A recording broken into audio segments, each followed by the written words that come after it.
I'm gonna get it right one day. Hey, remember how many times you used to do the messages for your voicemail? It goes something like this.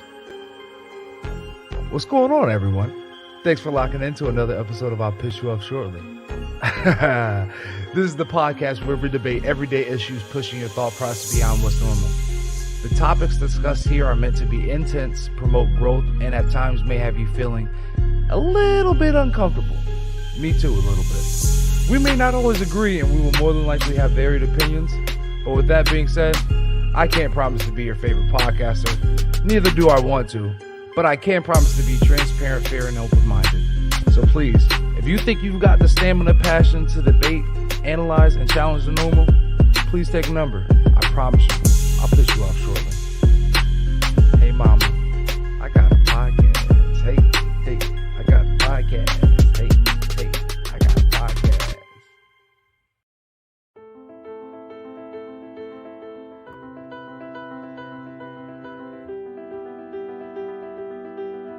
You will always be my generous baby girl, whether you like it or not.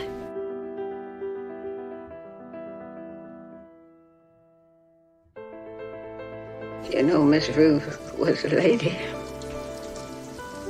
And a lady always knows when to leave. But I gotta see him, Mr. Sheriff. You ain't gotta see me.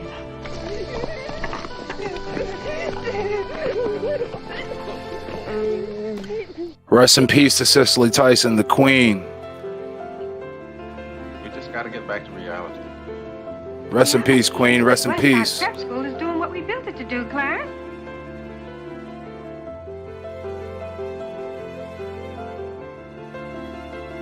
Talk to the young. We don't have that kind of time, Miss Jane. What else you got, Jim? Got the strength God gave us women to survive. Adam, I don't want you to be any less than what you are. Sometimes life doesn't give us any choice. But it does. You always have a choice. The joy of books is that you get to act Rest in peace to the for queen. yourself. Things began Cicely to Tyson, the happen, and queen. people began to talk about, this new actress. Give it up to the queen. Cicely Tyson, and next thing I knew, I was here in front of you.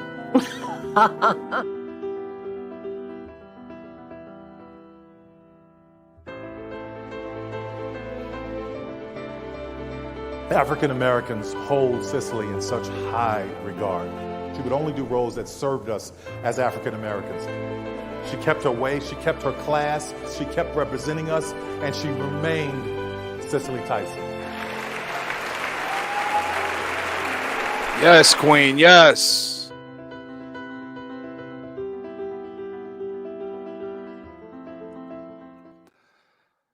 Yes, queen. Yes, that was a nice tribute to the queen, the legend, the god, the goddess, the everything. Like, probably one of the best actors, actresses, however you want to quote it, just around. So rest in peace to the queen, Miss Cicely Tyson.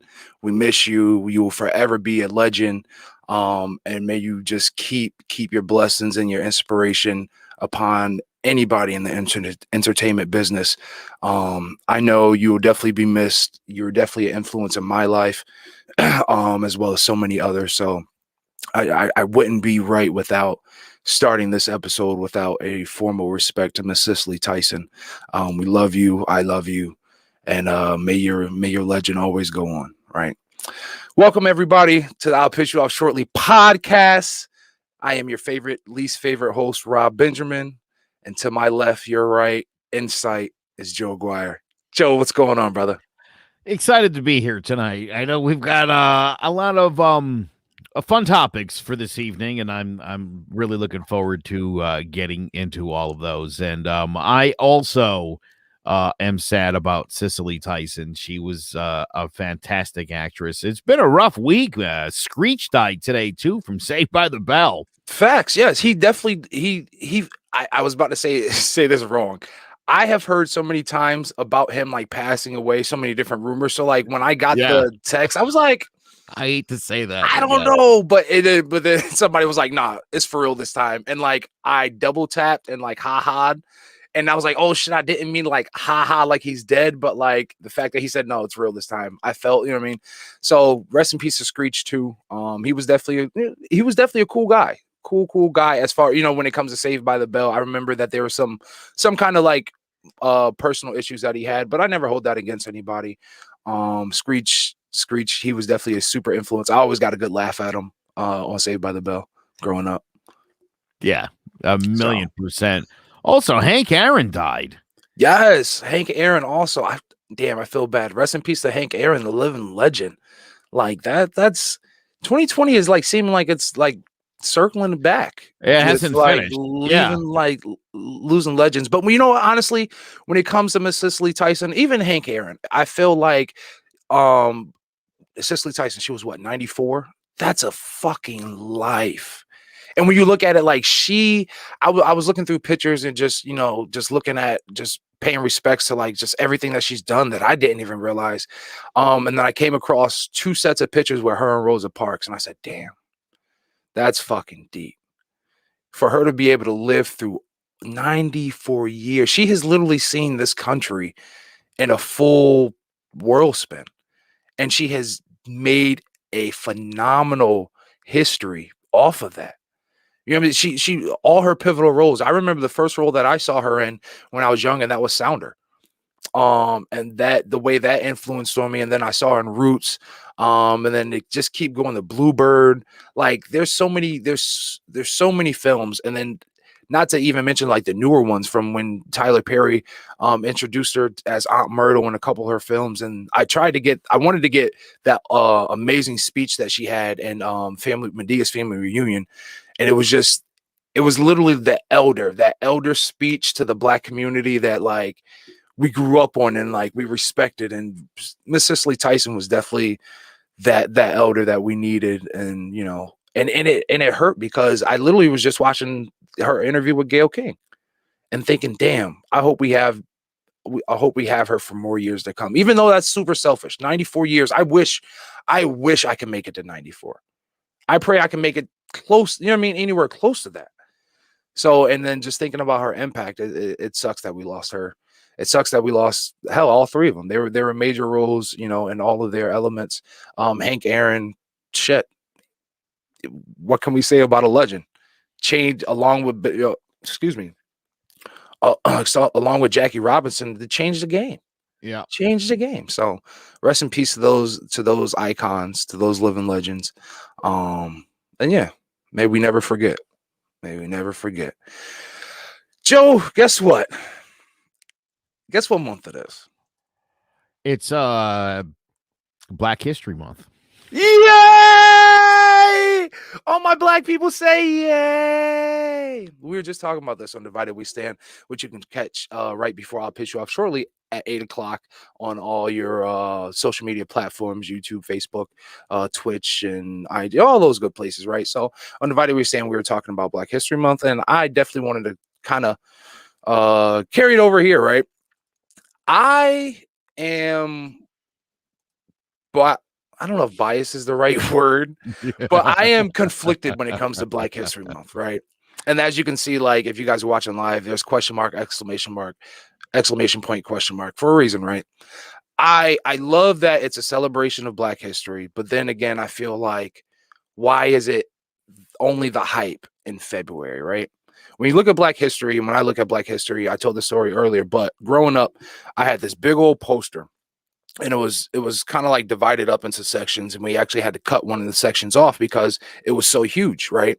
And it wasn't just, it was so big because it had so many prominent Black figures that weren't necessarily in the textbooks, that weren't necessarily always talked about publicly, but made serious changes into the Black community, right?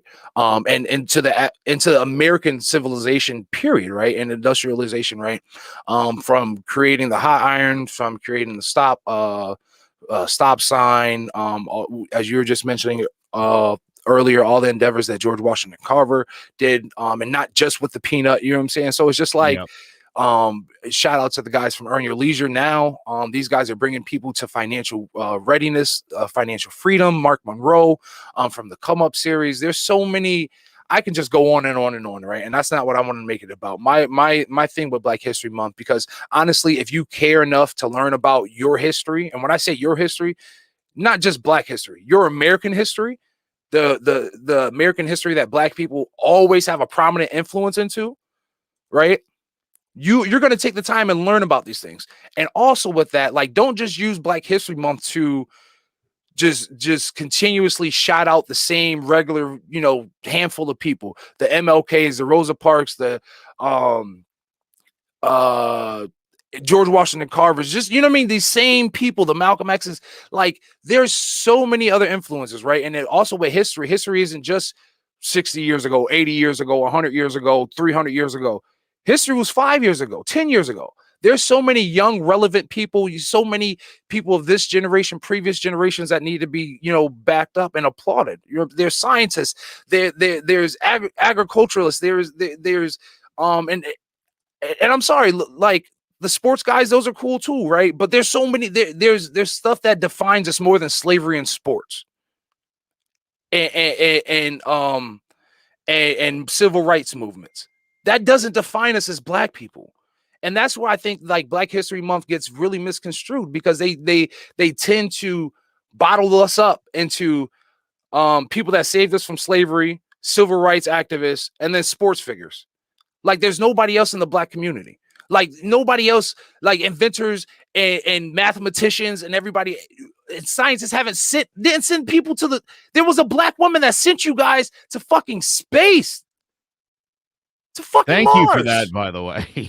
You know what I'm saying? So it's just like it just be like, it really just, I feel like, in a sense, February is kind of belittling, that it literally just shrinks us to just 28, maybe 29 days if you catch us on a fucking leap year, right? And then it's just like, oh, once fucking February's gone, well, you guys had your fucking month. Why do we have to keep pushing that agenda? And I say that to the same dumbass conservatives and same as dumbass ignorant bigots that are like, well, what about white history?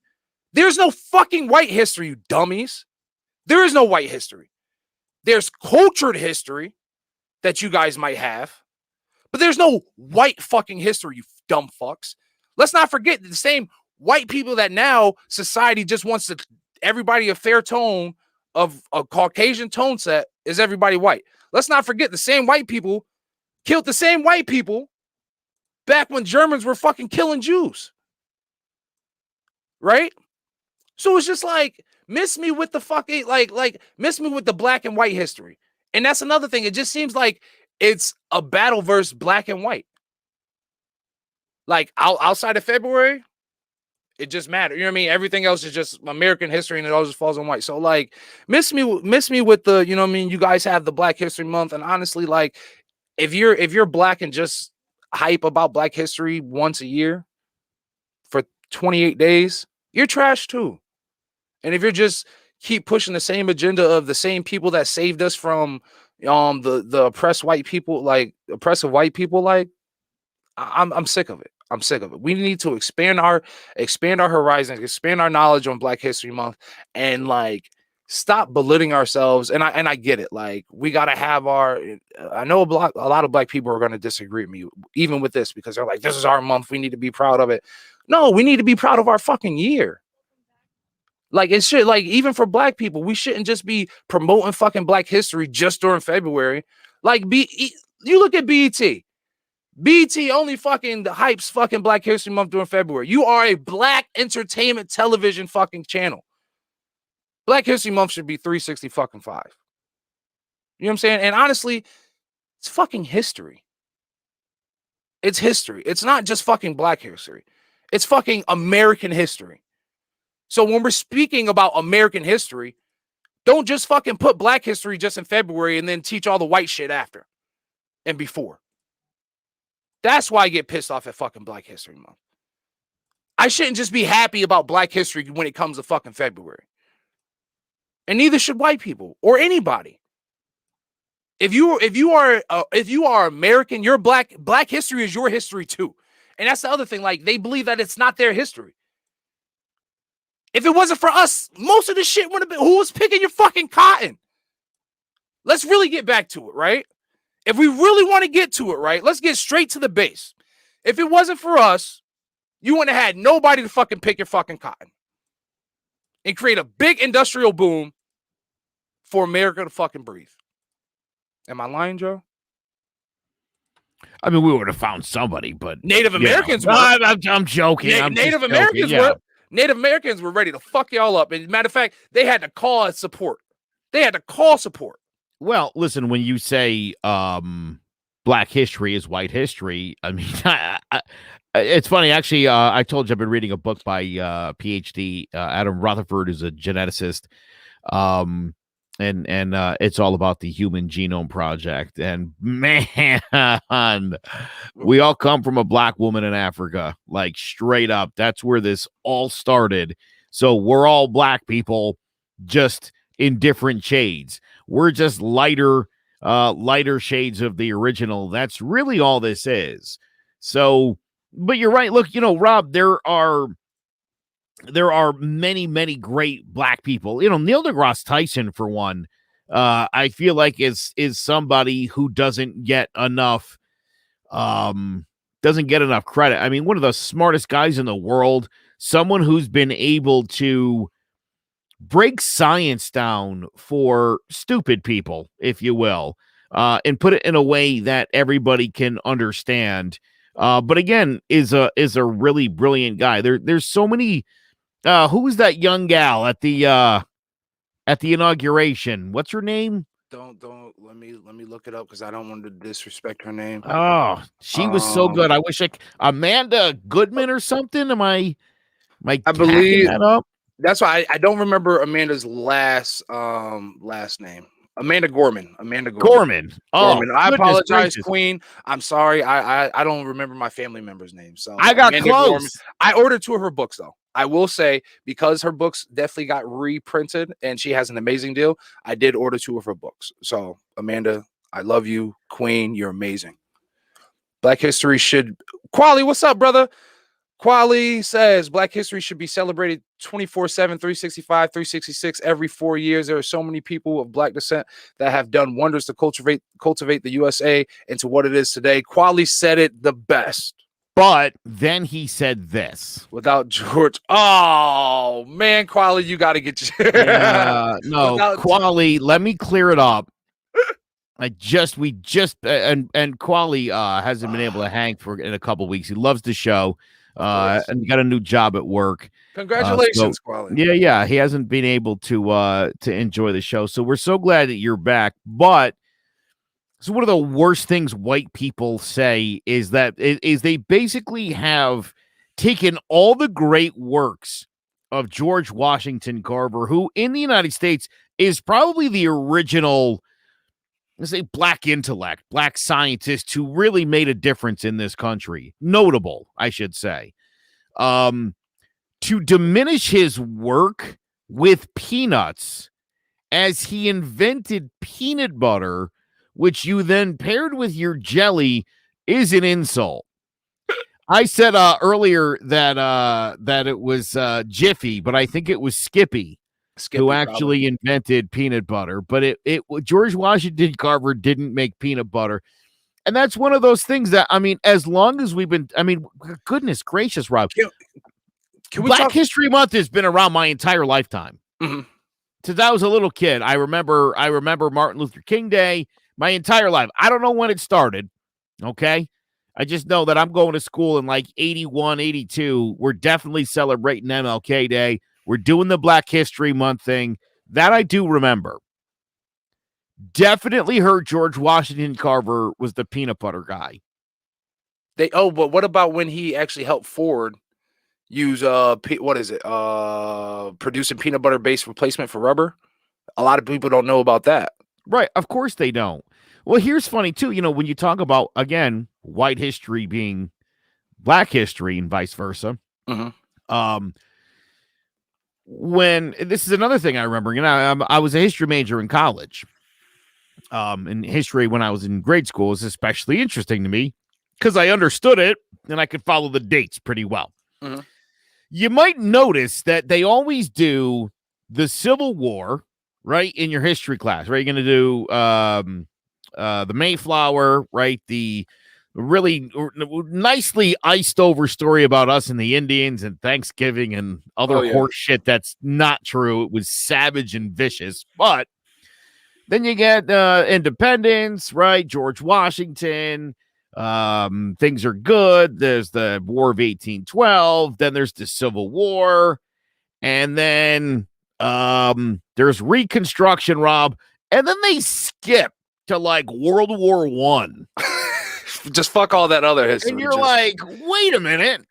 What exactly happened from like 1870 to 1914? What is that? You might get a paragraph, I would recall, about the Spanish-American War of 1898. No Jim Crow. Didn't hear about any of that shit. No, you didn't talk about any of that stuff. That was that whole section, just like the section with the American Indians, so Native Americans, I should say. Mm-hmm. Just a quick gloss over, and then we'll just skip right to this part. This is when you have to learn that again. You know when you have to learn that in college, when they say, okay, it can be an elective, and they call it Afro-American Studies. Yeah. That's the only time when it's feasible to learn about Jim Crow and all these other fucking policies and shit that, oppress black people.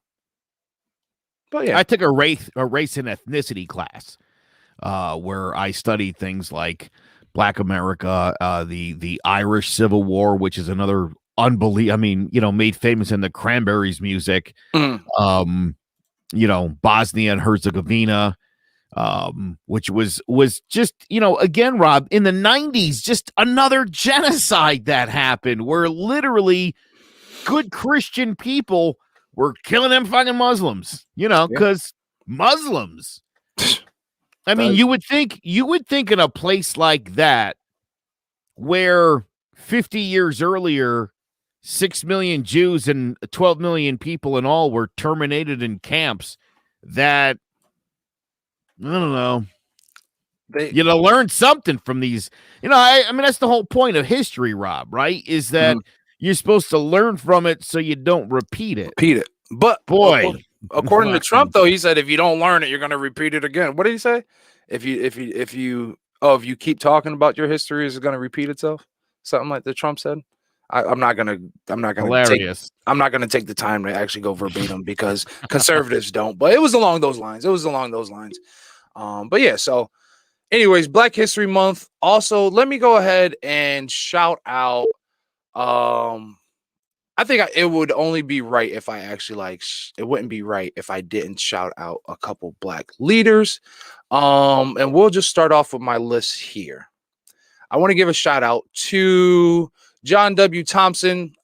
He became the first independent chairman of Microsoft Corporation in 2014. Before that, he served as a CEO in Virtual Instruments, privately held company. Thompson has also held several leadership positions during his 28 years at IBM. In the area of sales, marketing, and software development, Thompson received a bachelor's from Florida A&M. University and master's degree in management science from MIT Sloan School of Management. Shout out to John W. Thompson. Also, let me give a shout out to this queen.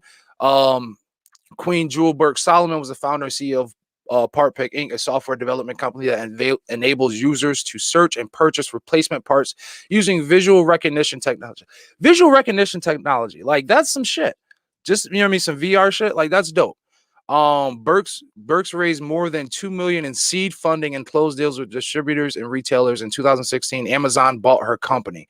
See, this is that dope shit that people aren't talking about. And she's an alum of Howard University, the Howard University. Computer scientist, engineer Mark Dean. We can just keep going on, right? There's so many people.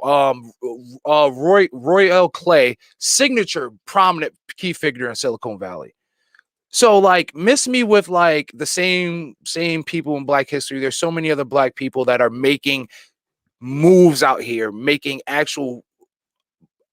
making history, making history for America, turning history for America. So please, white people, please, anybody else of any other fucking ethnicity, race, whatever you want. You know what I'm saying?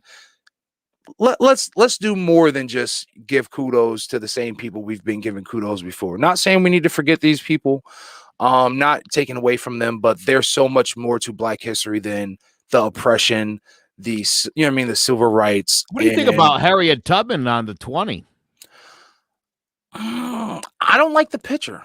I know it's her picture, but like I feel like if they were serious, it would be a real detailed fucking image. They've had mad time to do this. There's so many artists. I've seen so many like true artist variations of the new 20, and it's just like y'all are just putting out this. You threw her picture, turned it green, and put it on the fucking in front of it. Like I'm honestly, it's not. I don't want. I understand. I understand. Like it's great to see a Black woman on the $20 bill, but why we got to get a 20? Why can't we get the $100 bill? Why can't we get a $50 bill? Even though a 20 is probably easy, like more flows through. I don't know. I feel like cool. We got it. Honestly, all right. Honestly, to be honest, I feel it's the same as like how I said before when they hype up the first Black referees and all this other shit. Like, don't feel like you're doing us a favor. Like, honestly, I don't see like, yes, now there's a Black face on the dollar bill, which is great, or on our currency. But like, I don't even see like the dollar currency lasting that long. We're in it like in 10 years. I honestly don't see. I don't walk around with that much cash. I don't know about you, but it's just like there's so many other things that we can do instead of just placing a Black person on a $20 bill.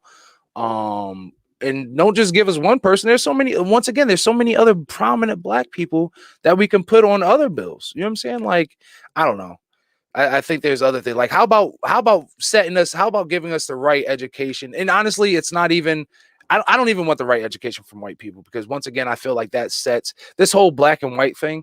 It still sets superiority. It still sets a white supremacy kind of tone to it, that, oh, they have to teach us our ways. They have to teach us their ways. Like, no, we're fucking leaders. We are trendsetters. We are honestly, I'll say it. Fuck it. Our ideas get stolen by the white man so many fucking times and then gets switched on as to theirs. So it's just like, when are we going to just start doing our own? You don't see fucking Asian people getting upset because there's no fucking Asian American month. Like, even when there is like I'm sure there's an Asian American fucking time and all that. Like, they don't care. They're like, okay, cool. You know what I mean? When Chinese New Year comes around, they're celebrating because it's for them, not because they want to feel whole or accepted of a whole nother fucking society. Like, we're literally celebrating a white given, like the white government gave us, hey, you guys got this holiday to celebrate all the people you want. Take control of that shit and celebrate that shit 365, 360. Like, come on, dog. Like, that's just where I feel with it. So it's just like, the $20 bill is cool, but what are you doing it for? And honestly, like, you're waiting until 2025. They're saying we might not even see it till 2025. So like, what are you really doing? Like, is this like, I don't know. Whose idea was this? I find it sort of ironic, this honor of putting Harriet Tubman on the 20, because on paper, we've always respected black women. Putting her on. You missed me with that, Joe. Putting her on paper.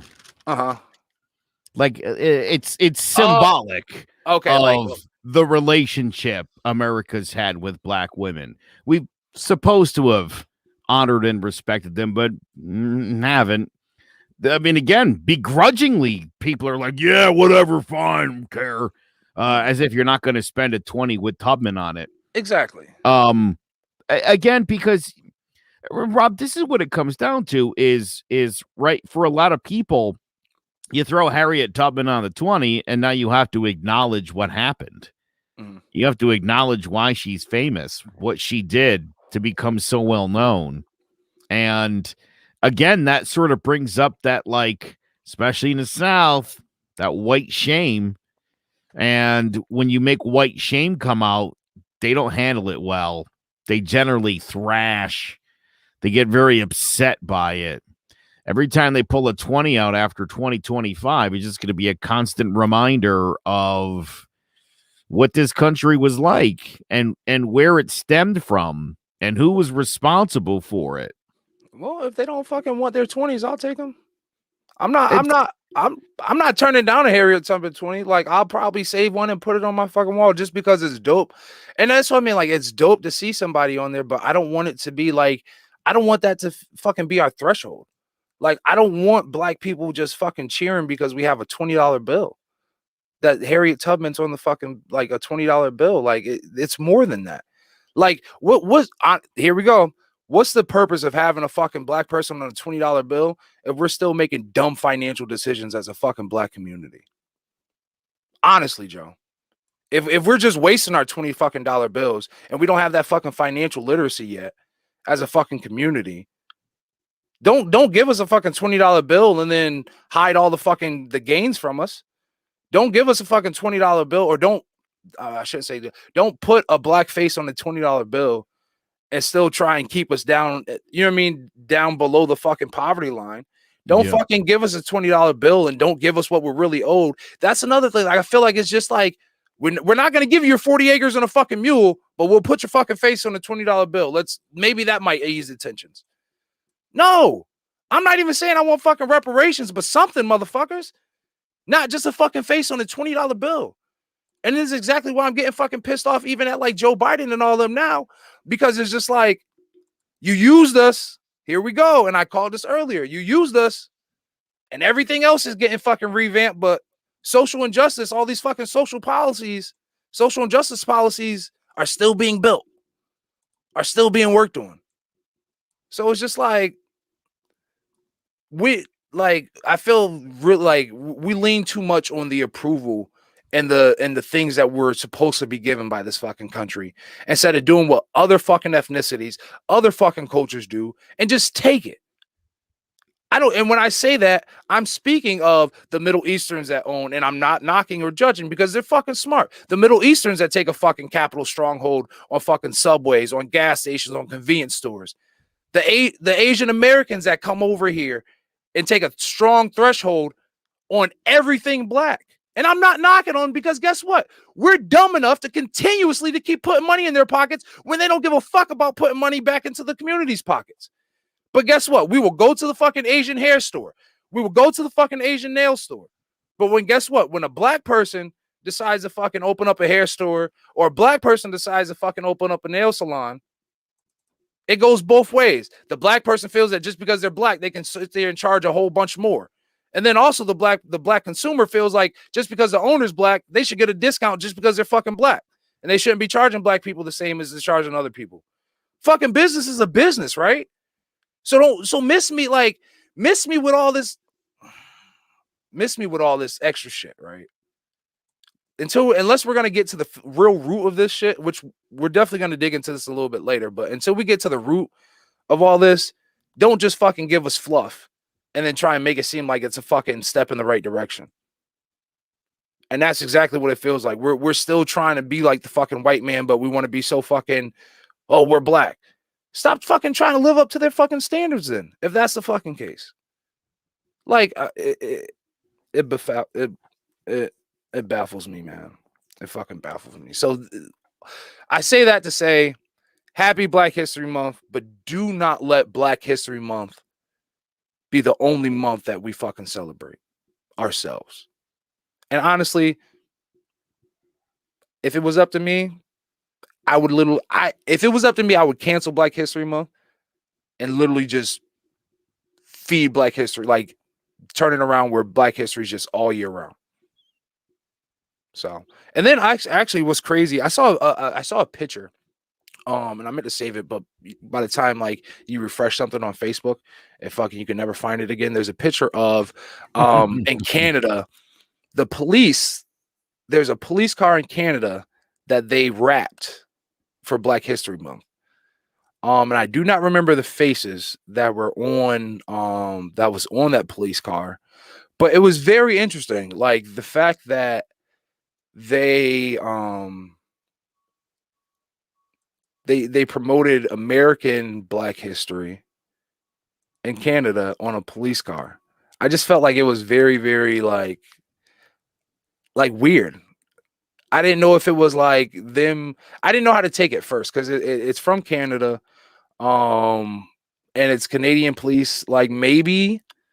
And even then, though, I've heard that Canadian police don't have like the best like history with like racial tensions as well. So it's just like I didn't know how to feel about that. So I don't want Black History just to be some fucking some whitewash fucking thing. I really want Black History Month to actually like truly mean something and actually really develop into true Black history and build our history the way we're supposed to, and not just wait for the white man or white person to celebrate with us. We can celebrate this shit 365. And with whoever wants to celebrate with us. If you don't want to celebrate Black history, then fucking don't.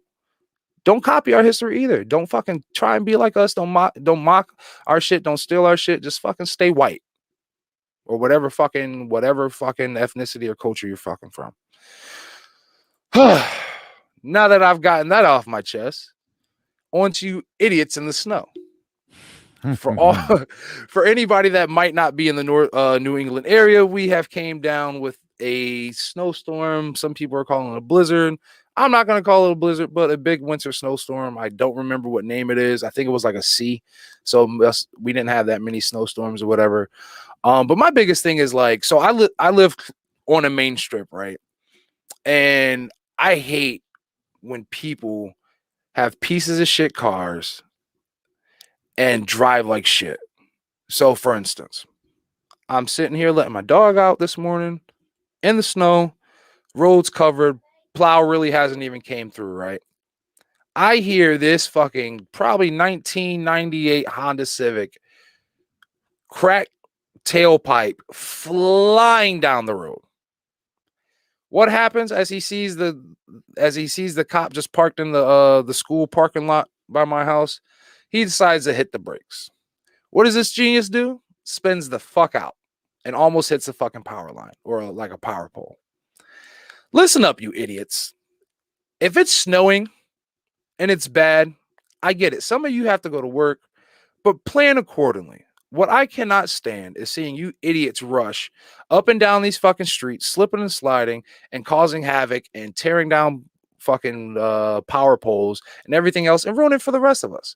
And another thing I hate, you know what also bothers me? The big idiots with the big trucks that just go flying down the fucking road thinking that they're fucking God sent with no weight. No weight, just fishtailing everywhere. I fucking hate, like, I hate the snow. Well, I love the snow, but I hate the snow when I hate drivers when it's snowing. Like everybody feels like they can drive in the snow. Frank, I'm not even reading your comment because I'm jealous as fuck. I hope it like hurricanes over where you are, but you still stay safe. He's in Frank strikes me as the kind of person who wouldn't know how to drive in the snow. But would still try to. But yeah, because he's a douchebag. But with this snowstorm, and by the way, Frank, anybody that likes douchebaggery, definitely catch Frank and his buddy Carlos every Friday night at 8 or 9 p.m. On Clovercrest Media. But so also with the snow, I was thinking about because of course little ones, we both have little ones in school.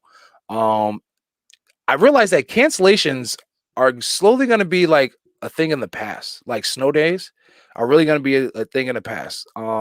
We, instead of having a snow day, it was all remote. I know some of the schools, you know, they did do cancellations, but I'm really starting to think, and I was thinking about like when we're like grandparents and like up there, we're going to be like, yeah, in our day, when the snow came, we didn't have school. And like our grandkids are gonna be like, what? It's like it's gonna be like one of those like mind-boggling things to them because now like remote school has taken over. Go ahead. Yeah. So funny story. Today, Reagan School was canceled, and now I think I told you she goes Monday, Tuesday, Thursday, Friday, and remote day on Wednesday. If it snows on Monday or Tuesday or Thursday or Friday, it's canceled. Kaylee, on the other hand, regular day today. Nothing different. She was so pissed because Monday's her like busiest day.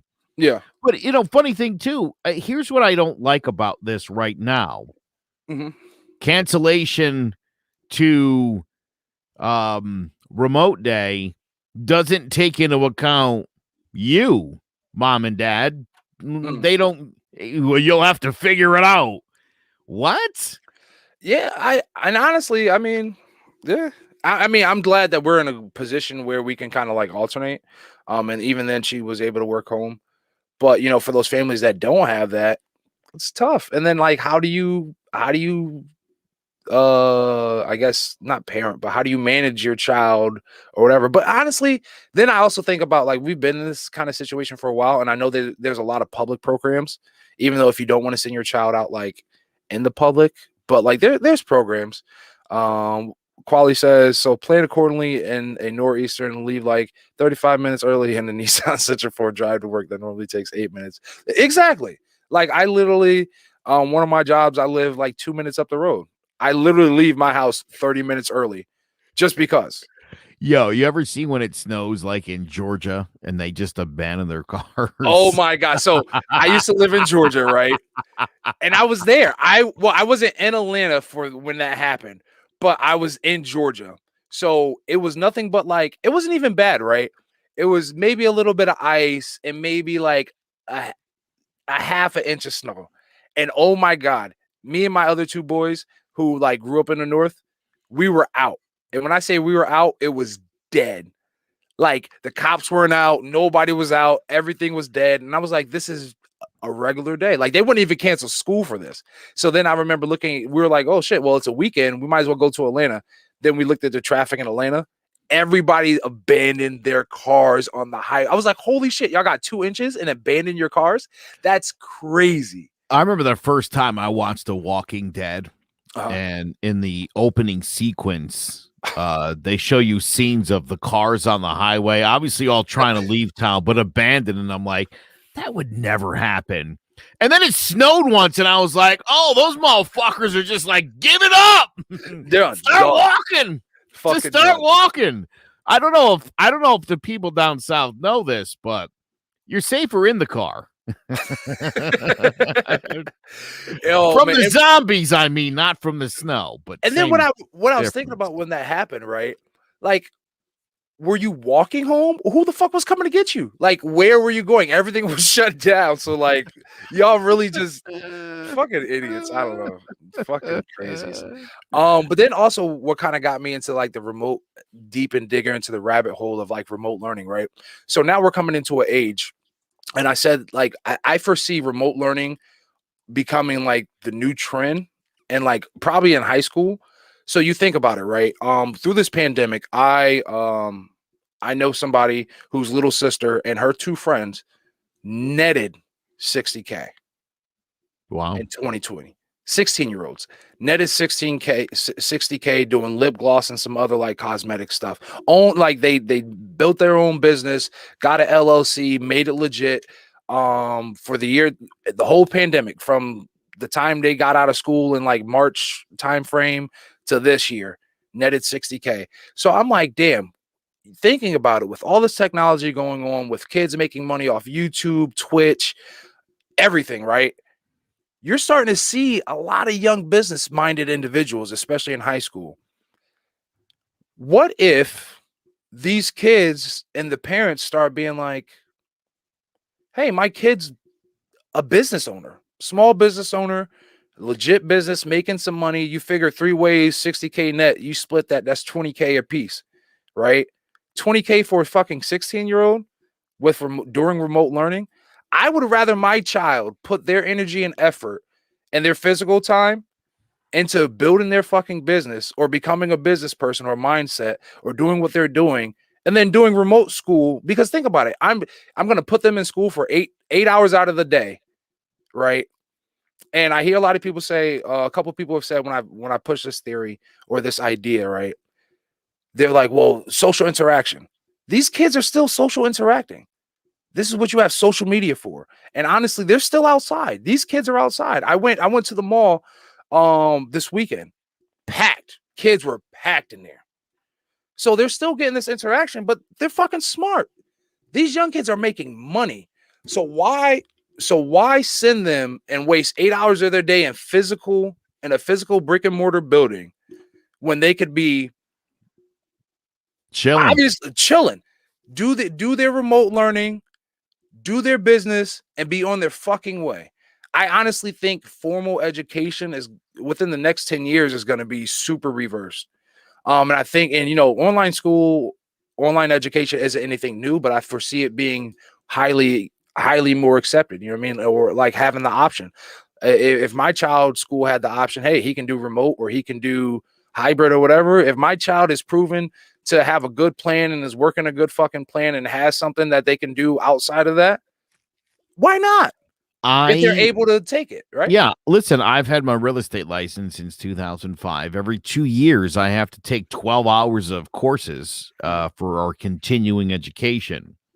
The first year, I went literally to 12 hours of classes in a brick and mortar building and was bored out of my mind. Then I found out you could take those same classes online. And I only do that. But I've been literally doing that since like 2009. I started doing the online classes, and that's how I always do it now. See, and it's so convenient. It's super convenient. Even when I was thinking about telling you, like going back to school, whether it was going to be in person or online, because like I would love to go in person, but online is super more convenient. It's not necessarily easier, but it's there. I think the first time I'd had one online class when I did my little time at Middlesex, but it was an arts class, so I dropped it because I was like, I can't. It was an elective, and I didn't want to do art online.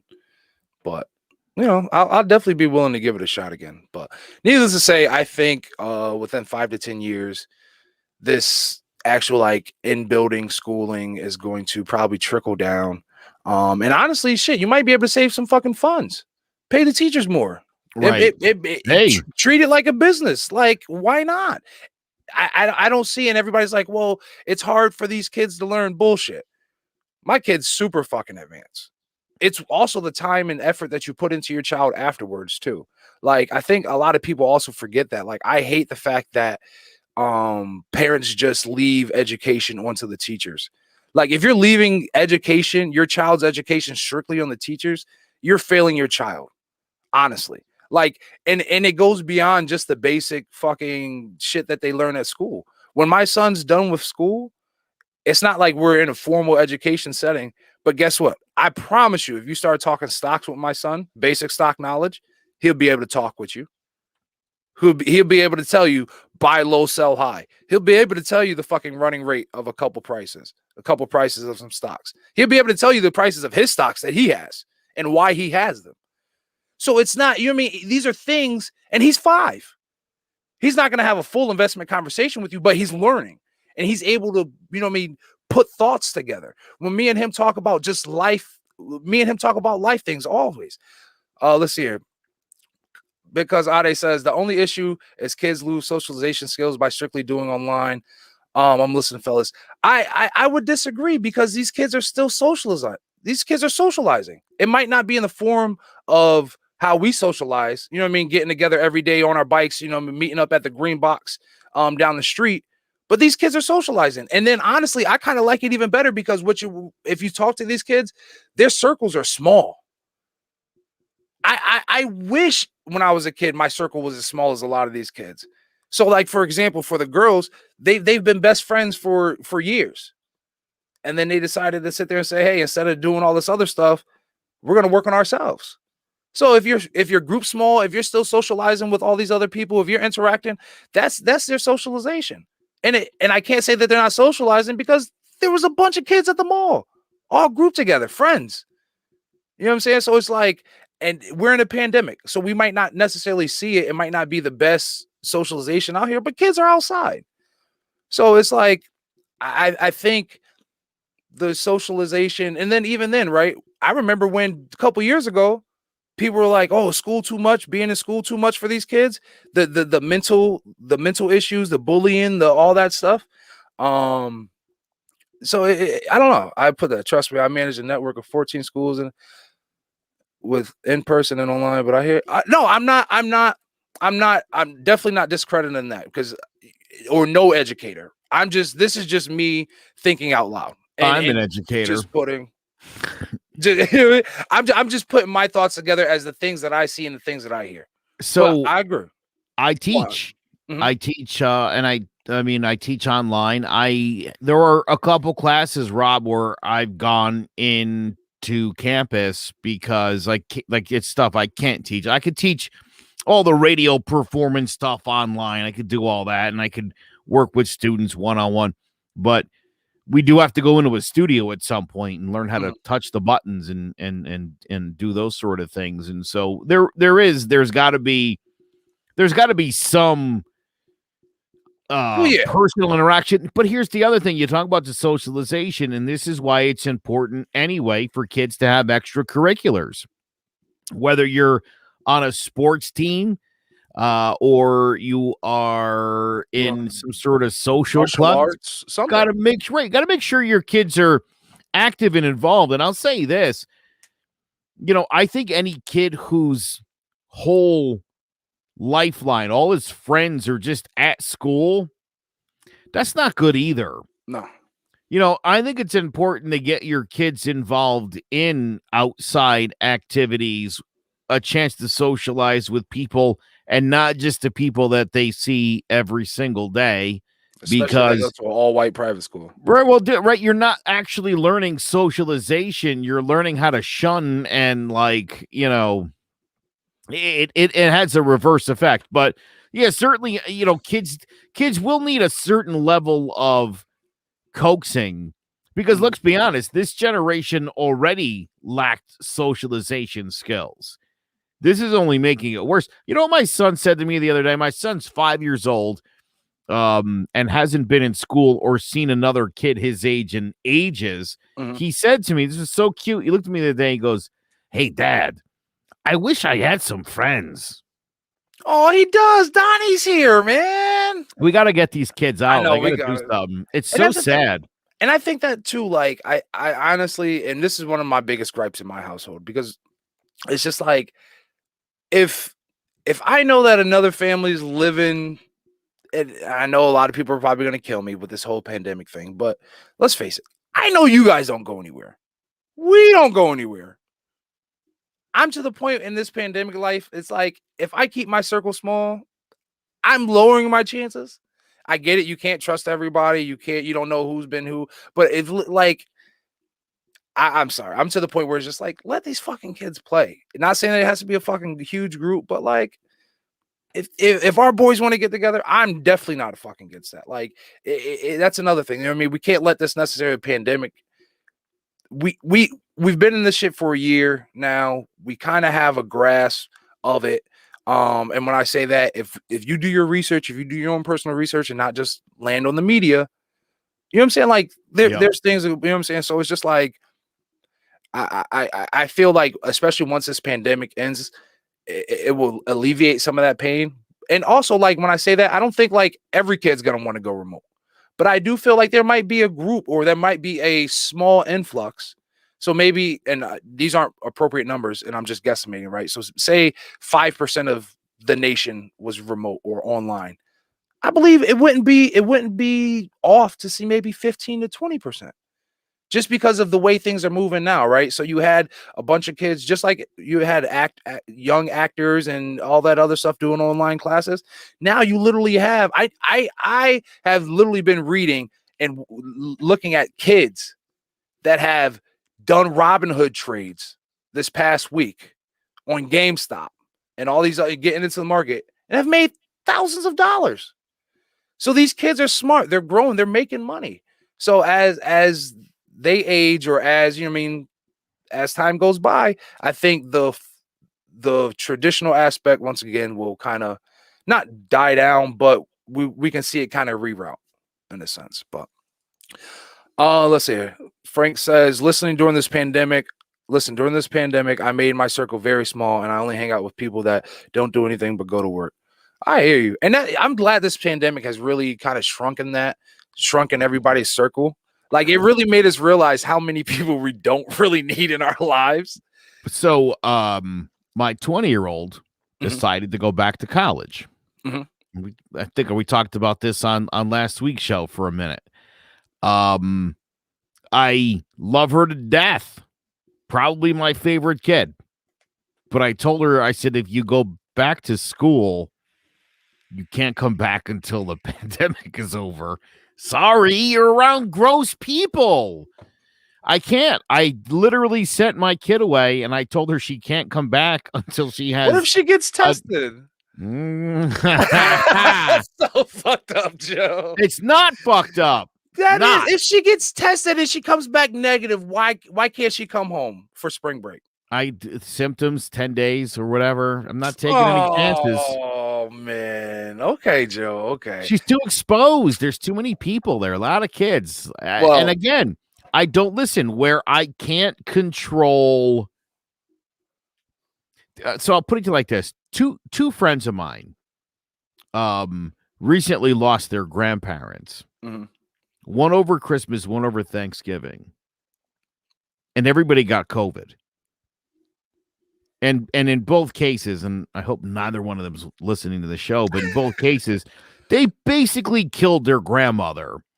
Jeez. Let me explain, right? They get together, and everybody's like, you been out? No, I don't go anywhere. I don't go anywhere. Well, one of the motherfuckers was lying. Somebody went fucking somewhere because every motherfucker in the house got COVID.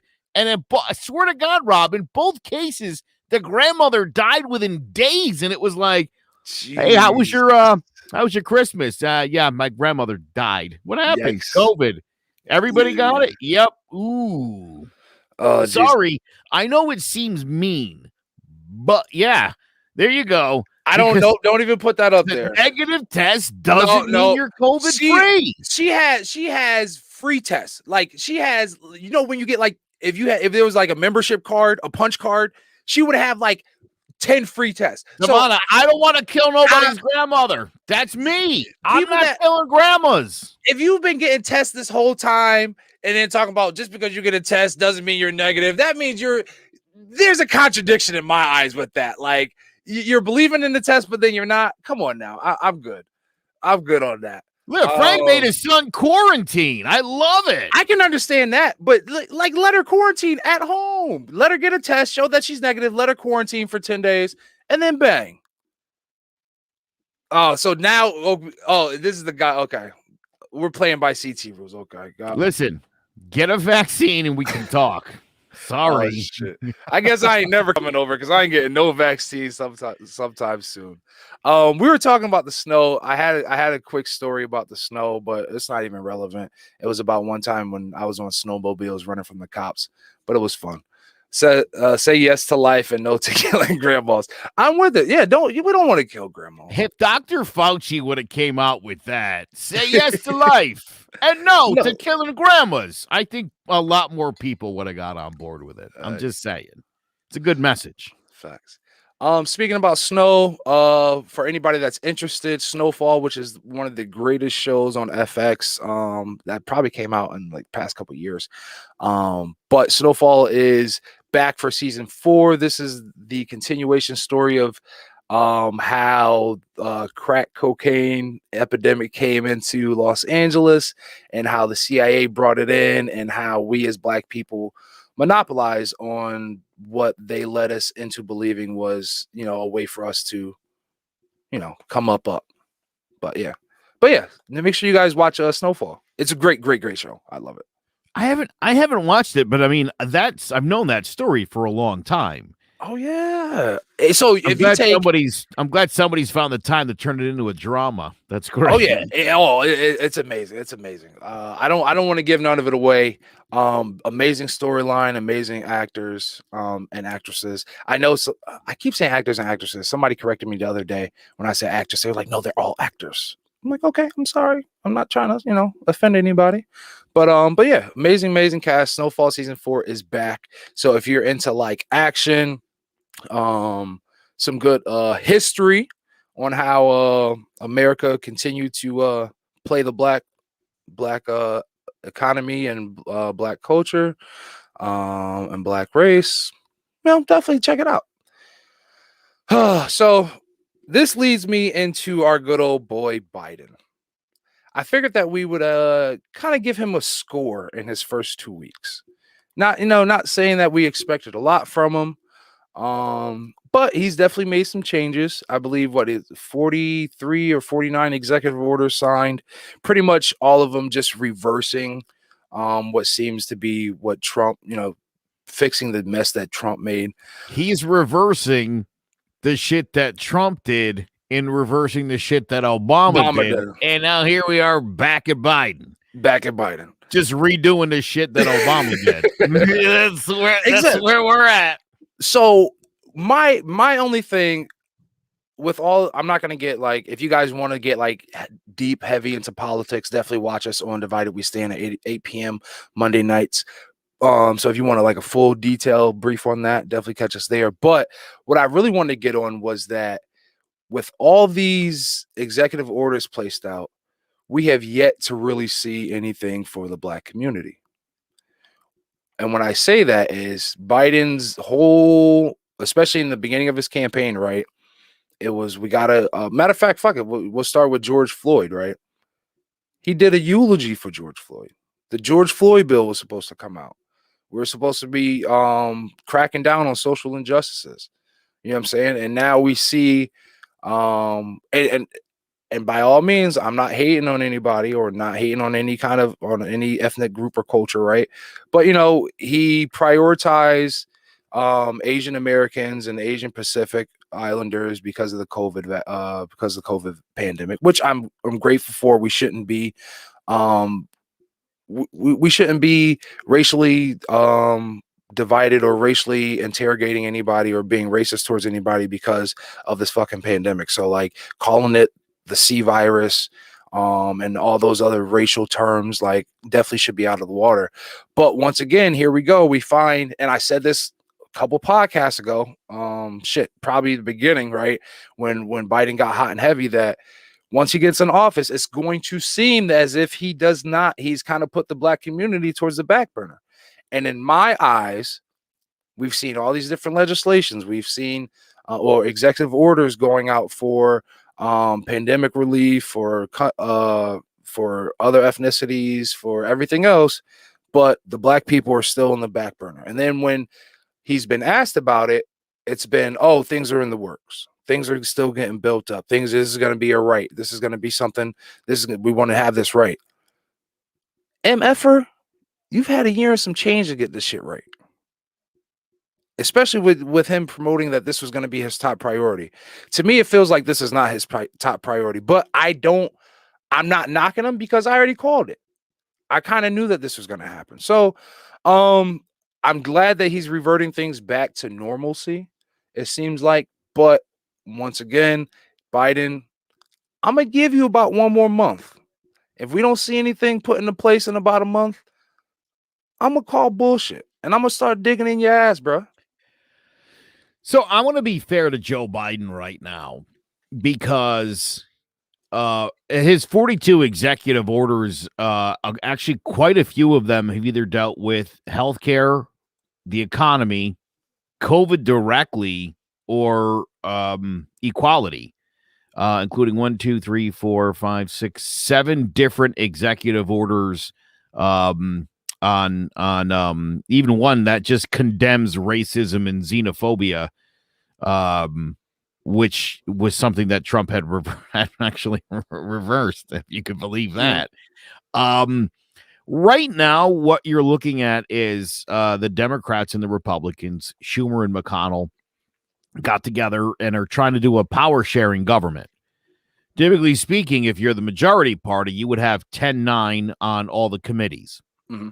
Okay. And everything passes on a 10-9 vote, right? So you're the Democrats and you're like, let's do socialism now. You're like 10-9 and it goes to the floor. Yep. And the Republicans would have no chance to get any legislation passed because they'll never get 10 votes in any committee. So the Democrats said, listen, the election was close. It's a split government. Instead of going 10-9 on committees, we'll give you 9-9. And the only way shit will get out of committee is if you have at least one person from the other party. That way, everything that makes its way to the floor will be a bipartisan bill. There'll be Republican and Democrat support on everything. And the Republicans were like, fuck off. No thanks. Which that's the typical Republican shit. But still, that to me, in my eyes, that still doesn't put a reason out to, you know what I'm saying? Like what he's doing. Let's hear. He says, I'm glad there's an adult in the White House. What specifically do we want from Biden for the Black community? Honestly, there's nothing that Biden can actually give us. I believe. But I do, there we go. And Devonna said it perfectly right there. I want financial literacy programs and pools of money grants for Black people to invest in property. There we go, right? Just a pathway, right? Not saying that you don't have to give us the fucking whole kit and caboodle, right? But make these finances available.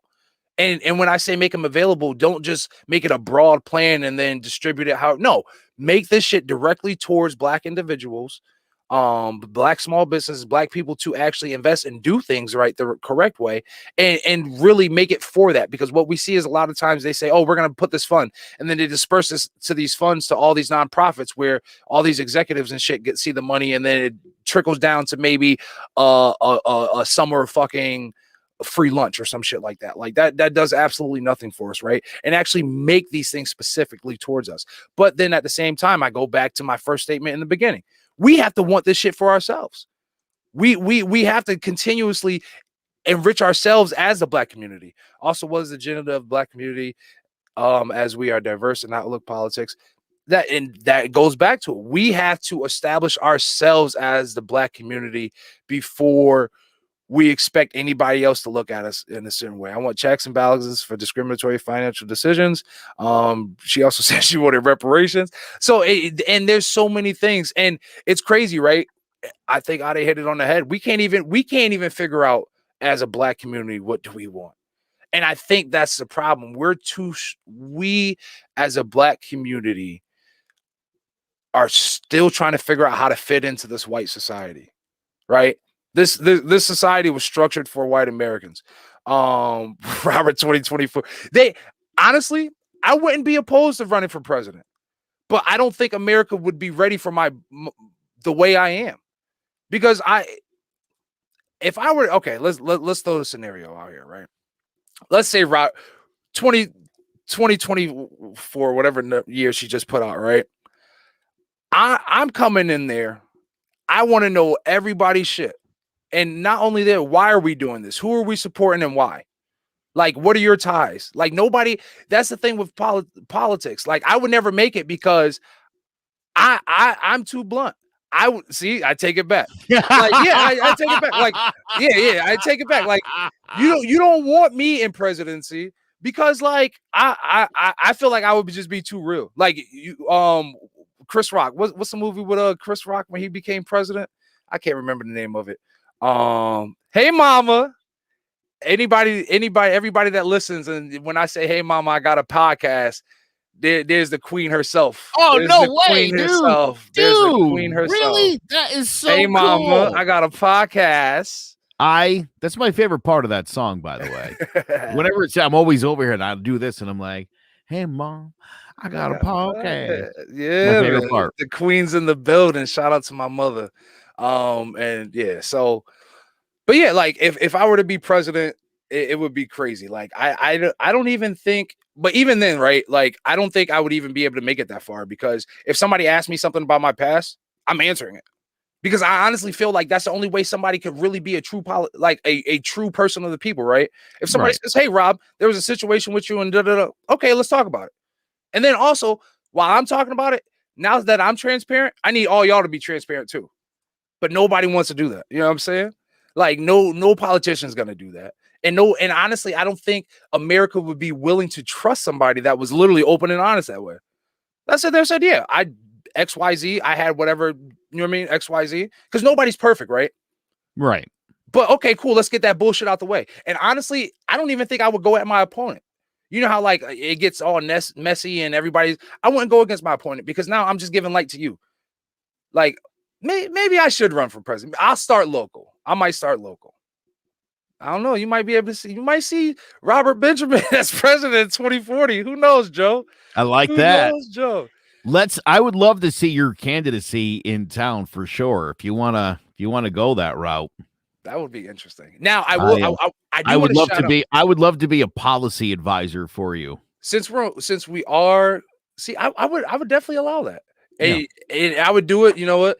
I would do it to upset the super extreme pro-black people, to show them that you can work with a white guy and actually make fucking change, and it doesn't matter about the fucking skin tone. That actually there are white people that are actually pro-black, that actually are for black people, that actually support black people, that actually spend their dollars in the fucking black community, which is a whole nother subject that we're going to get to later. But before I get off ranting, but since we're talking about politics, there is a young lady that I would love to shout out, because she is running. She is doing an exploratory campaign for mayor in my town. Her name is Alicia Hernandez Strong. She is a young biracial candidate or exploratory candidate looking to run for the city of New Britain. And I think this is going to be a positive move, a positive influence. And I would love to see her. I would love to learn more about her. It seems like she's running on a pretty strong platform.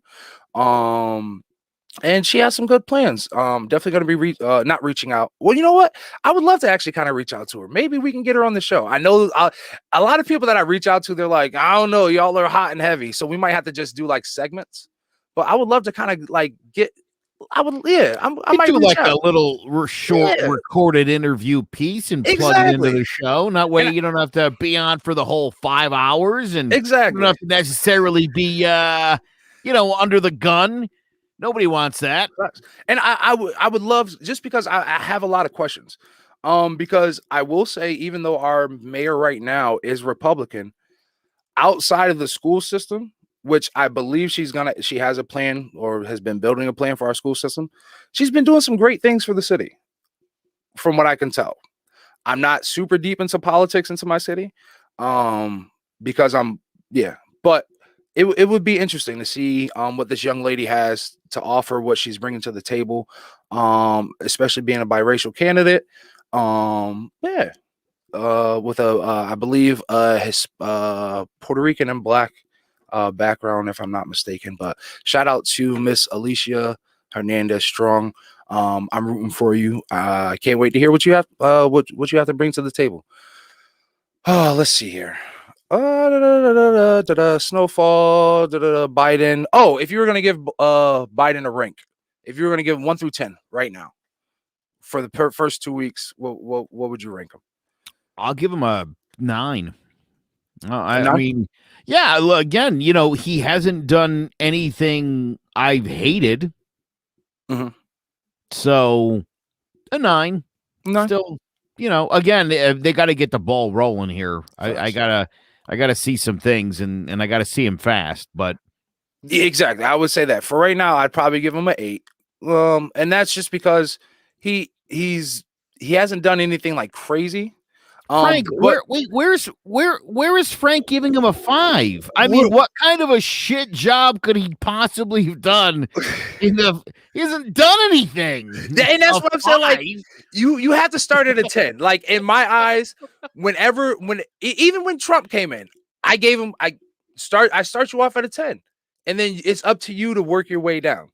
I guess what is this rating system? Is it looks? Is it moves? It's a little bit ranking on, I guess. Overall, right? So, like, because I went with you, I'm thinking we're starting at a 10 and he's just going to work his way back. But I guess Frank is like, I don't know. He's a 5. He's fine. Like, he hasn't. He's definitely like kept a nice, mature composure, right?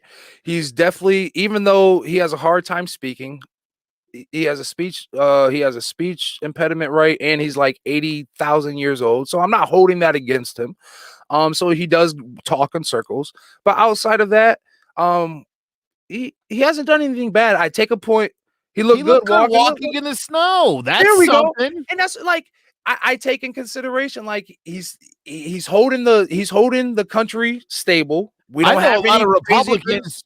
I know a lot of Republicans who didn't think he could walk in snow. See, so I give a minus him still kind of holding out on the black people. I'll deduct 2 points for that, and we're good.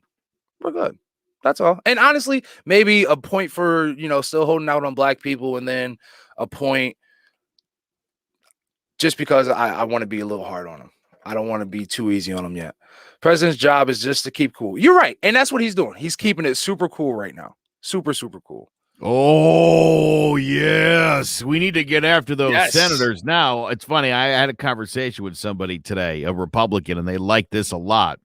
I said, I personally feel every single legislator, both sides, should have been voted out.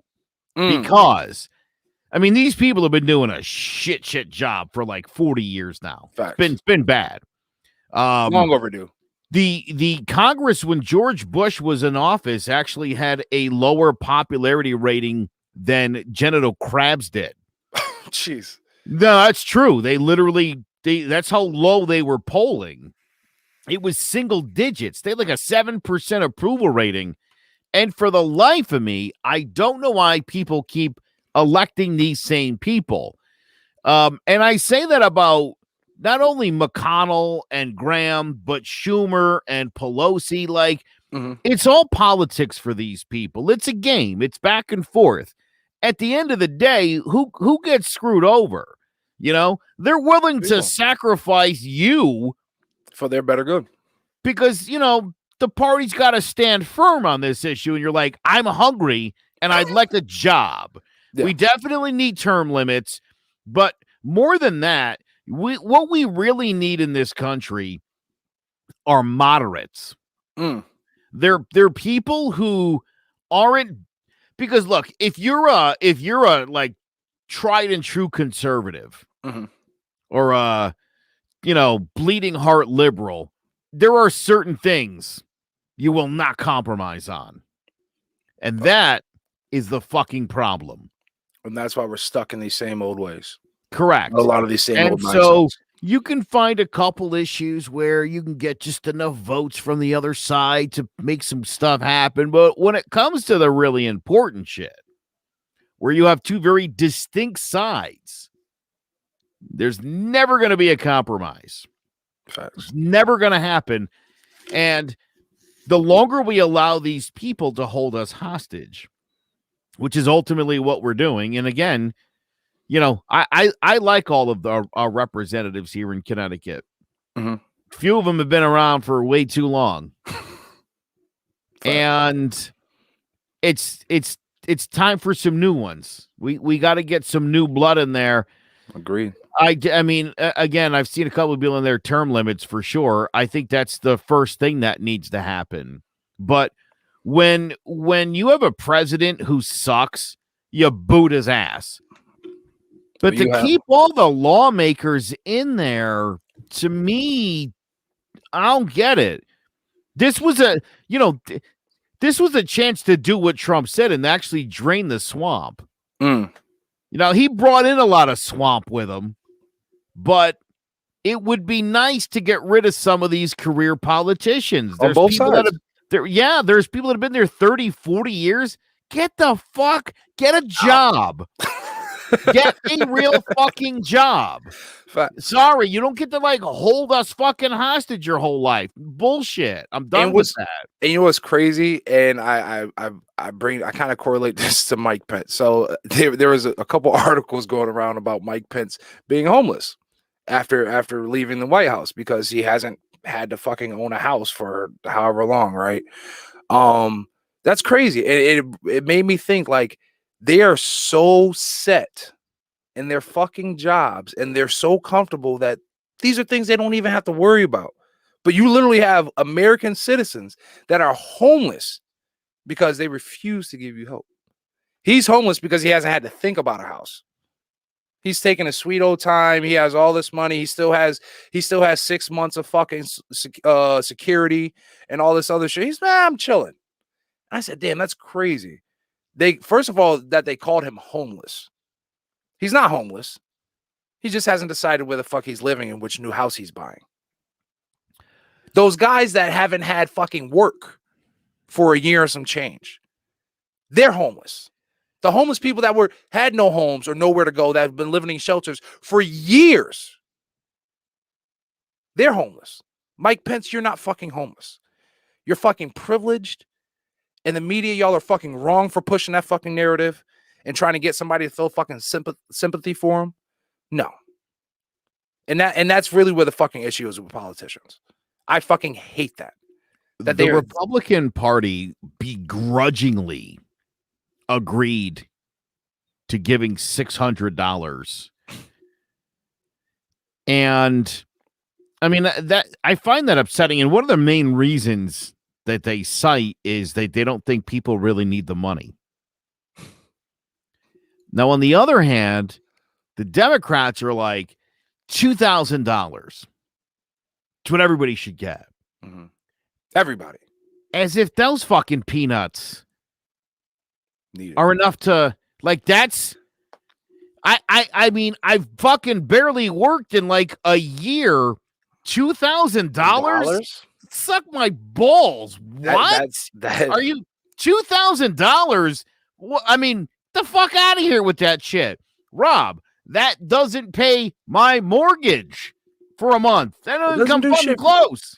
Like, I'm definitely like, it's crazy. And you hear all these other countries, they're getting $2,000 a month plus money on top for children. But we're supposed to have the best economy. We're supposed to have all, like, miss me with the bullshit. Like, hey, conservatives and Republicans, maybe if they didn't cut those taxes, maybe we might have been able to do some shit. Maybe. I don't know. It's fucking trash. So yeah, fuck these politicians. Get these old ass politicians the fuck out of here. And hell, honestly, get Biden the fuck out of here too. If in 4 years he's not fucking holding up. Well, and honestly, also, get him out of here in 4 years too. He's too old. Yeah, I'd be fine with that. Somebody new. Listen, $400,000 is the cutoff. That's a lot of money. It is. It's a lot of money. And I don't understand.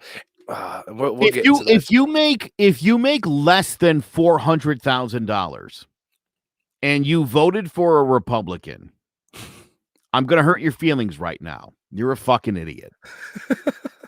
Plain and simple. You're an idiot. There's, honest to God, there's no other way to look at it. Yeah. Sad. Point blank. Well, I was going to get on to Xfinity raping us, but there's really not too much news onto that. I do feel like internet now should be considered a utility because Xfinity is like, y'all are fucking bugging. And I say that because like these data caps, these new, and I love how they worded this. They were like, our newly raised data caps. Well, y'all just raised them and it went from it went from a data cap to no data cap. I mean, you had no data cap to now there's a data cap and you raised it. There was nothing to raise it from, you assholes. Between Xfinity and Eversource, I'm so sick of those two fucking companies. We had a almost $400 fucking bill for gas and $300 of that was delivery. Electric and gas, our bill was a $300 delivery. Guess how much our services were? They were like $98. Yeah. So in $98 in use of utility, but $300 in fucking delivery? I mean, of usage, $98 of usage, and then $300. Like, y'all are fucking tripping. And now Xfinity's fucking tripping with this fucking data cap. Do they not realize that literally internet is literally the basic utility? It runs all homes. Like, I'm surprised that's one thing I want to see. I want to see the government do something about that. Because at this point, internet is a fucking utility and should be treated as such. I'm sorry, especially with all this shit going on remote, everybody working from home. Like, for them to be able to capitalize and do all this kind of shit, like, I'm so fucking sick of this. And I'm sick of getting raped by these guys. I need somebody else to come. I need a black company to come on and not try and rape us for prices, but get on board. I'll survive with a little bit of slower internet for a little bit if I can fucking support a fucking black business that has some good internet. So, couple things for you, because I looked this up when I saw this on the notes, because I was like, wait, it's not a utility? Generally speaking, utility expenses include electricity, gas, water and sewage, garbage disposal. Other services like internet, cable TV, and phone services are considered to be additional utilities since they are now standard in most American households. However,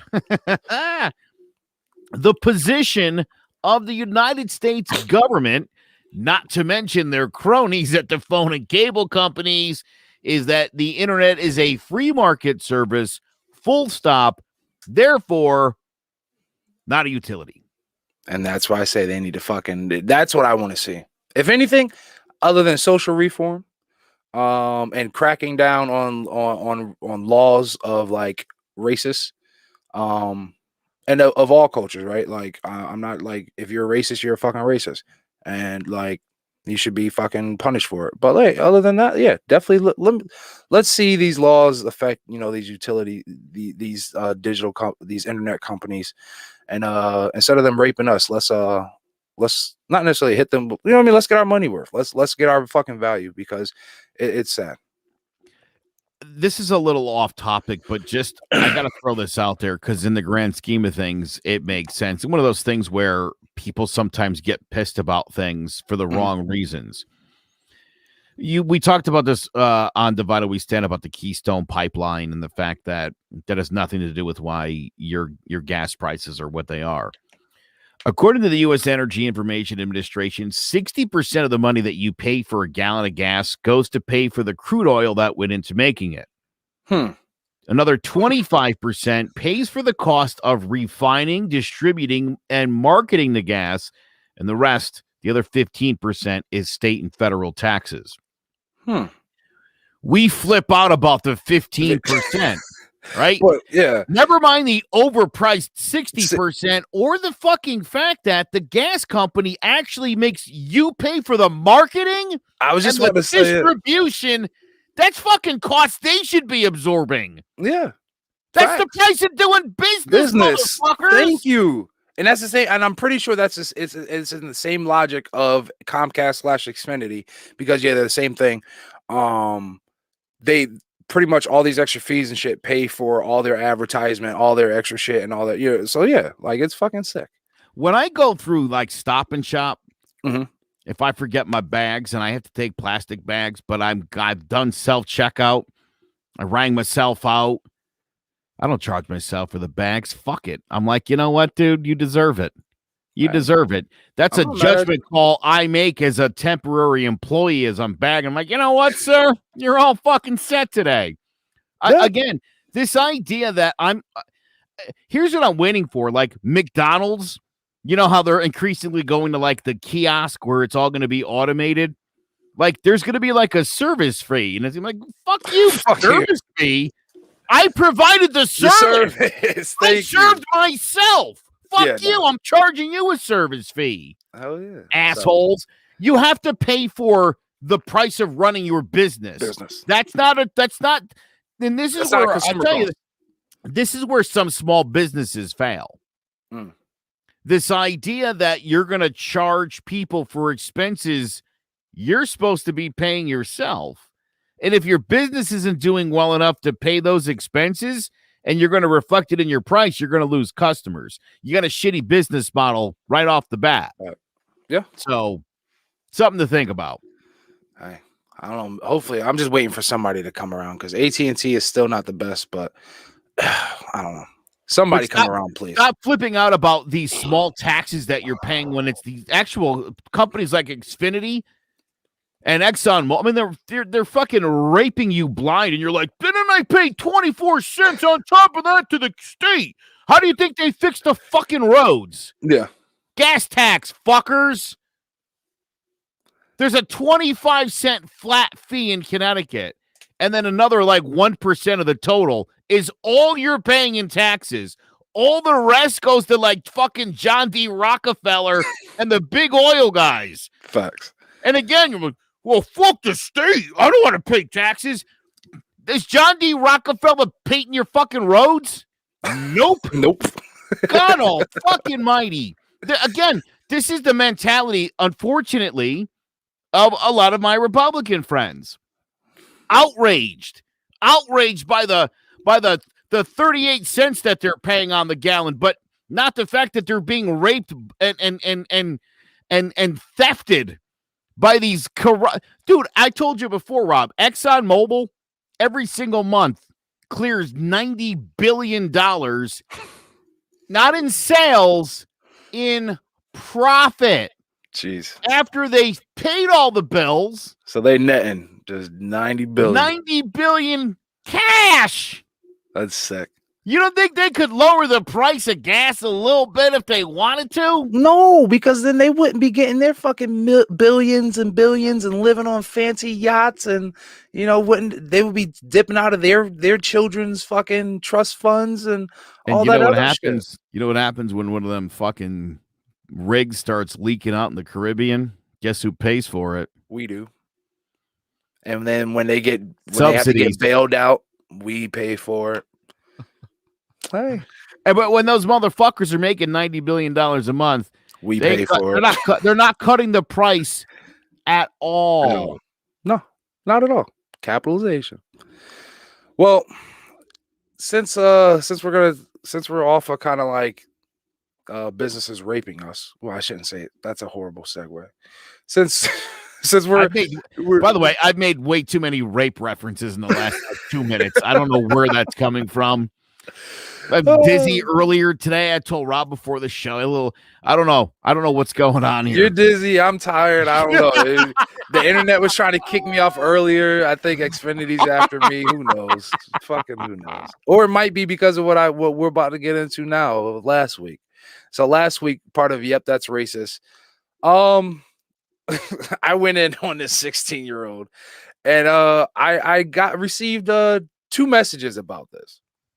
And it was from, one was from a white guy that I don't know, but apparently he saw the episode, so I thank you for watching. And then another one was from another lady, and was like, I definitely agree with everything, but you didn't have to call the 16-year-old the B word. I will apologize for calling that 16-year-old the B word if I hurt your ears. I said what I said, and I meant what I said. If I offended you, I'm sorry, I'm not sorry. Because she was not sorry and still isn't sorry. We still have not heard an apology. And according to the children of Naugatuck High School, she has yet to apologize. So I will double down and say, disclaimer, if you have sensitive ears and you have not realized what I'll piss you off shortly is about, then you probably want to turn me off. Let me double back. Yes, sir. Like you do to your wife. And say, fuck that bitch. I do not give a fuck about a 16-year-old racist that has been hidden and sheltered by her ignorant, bigoted ass fucking parents. So I doubled down and I stand on that. If you are worried about what that 16-year-old feels like now, you are the problem. Because that 16-year-old wasn't fucking worried about it when she sent that shit and still continued, because still, apparently, she still has those kind of sentiments, but she just keeps them more, more verbal instead of putting on Snapchat. So, once again, like, I can't remember what artist says it, but fuck that bitch. All right? Now, fuck these other motherfuckers, too. Apparently, well, not apparently, I have a video. Somebody sent me a video of these 3 racist bastards, these 3 fucking racist white boys coming at a Hispanic person of nature. I believe he's Mexican. First they started with the N-word, then they started with some Hispanic racial slurs. And I'm calling this the 4 Stooges because there was 3 white boys and then the victim. The victim's a stooge too, because after you see this video, I'm sorry, yeah, we'll watch the video and then I'll discuss. Yeah. I should go back where? Oh, you little pussy, you don't want to say it now? Go back to where you fucking came from. Yeah. You don't want to say it no more? Pussy little fucking nigga. You little fucking bitch. What'd you say? Nigger. Oh, say that one more time. One more. And he hit the camera. Yeah. Say it. Yeah. There you go. Hey, real big man we got here. So they just told me to go back to Mexico. Yeah. Send it to the news, I dare you. And they left Popeyes and they said, you ain't sitting on my car talking racist shit. Oh my God, the N-word. Oh my word. Say it again for us, real loud, Dad. Bean boy. Bean boy. Like, are you fucking serious? Bean bags all in the back. There you go. Oh, go back. You have nothing to say. Get the you fuck go. out Right, of here. keep your fucking mouth shut. There you go. Yeah, you should. First and foremost, you sitting here recording. I would have been on the phone. Wait a no. minute. Wait a minute. Wait till that dad finds out that the curly-haired one's gay. Did you see that motherfucker sashay to the car? He's like, okay. So boy, pops in for a rude awakening there. So we cut it off a little early, which is fine. But there it goes on to where the guy, the Hispanic guy, he goes to like, I guess, kick the fucking like their car, and like he kicks it or like hits it, and it's like the most puniest fucking hit in the fucking world. And so I call them the Four Stooges because one, we already know that these three guys are fucking ignorant fucking racist, right? It's obvious.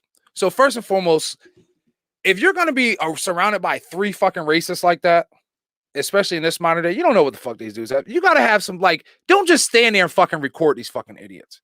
Either get in your car, fucking pull off and go, or get on the phone and call your fucking boys. If you're going to be antagonizing them and fucking keep trying to motivate, like you just going, oh yeah, say that shit again. That's doing absolutely fucking nothing. I mean, you might get the fucking guy fired, whatever the case may be, but I'm sorry, it's time to start fucking slapping the fuck out of these racists. And you're seriously doing nothing but one, setting yourself up for fucking failure, looking fucking stupid, antagonizing and fucking like treating this shit like trolling these dudes to where if they start beating your matter of fact, they already smacked your fucking phone out your hand. So what are you doing but wasting time, bro? You sit here wasting time and doing what? Unless you're gonna be about some action, shut the fuck up and keep it fucking moving, because obviously you're not about that fucking action. Because I'm sorry, if that was me, we all would have been fighting. I don't give a fuck, and I'm taking my chances because I'm in California, and I know the gun laws in California are strict as fuck. So guess what? I might not get all three of y'all, but I'm beating y'all the fuck up. So I see a comment right here. He says, actually, it's smart. He was outnumbered and recorded everything. What? Leave. They have already assaulted you. They have already assaulted you. You think that they care about your fucking life?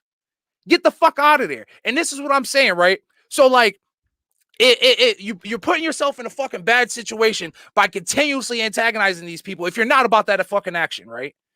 So stop being a fucking pussy and go on, or stand up for your fucking self. And I say that because he sat there and went over to the fucking their vehicle and started fucking kicking it and all that other shit. Like, what is that doing? But getting them angry even more. Getting them angry even more. And what do you think? You're going to be able to bring that to the cops and do what? Because now, guess what? You've just fucking damaged their fucking property as well.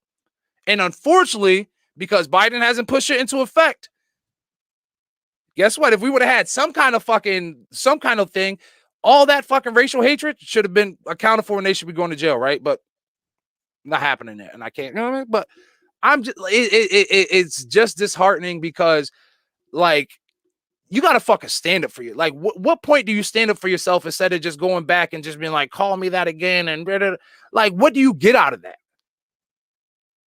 And it might be the safest thing, but like, get the fuck out of that situation. I kind of correlated to the same thing of like, if you see somebody getting bullied and the dude doesn't stand up for himself, fucking call him a fucking pussy too. Stand up for your fucking self, bro.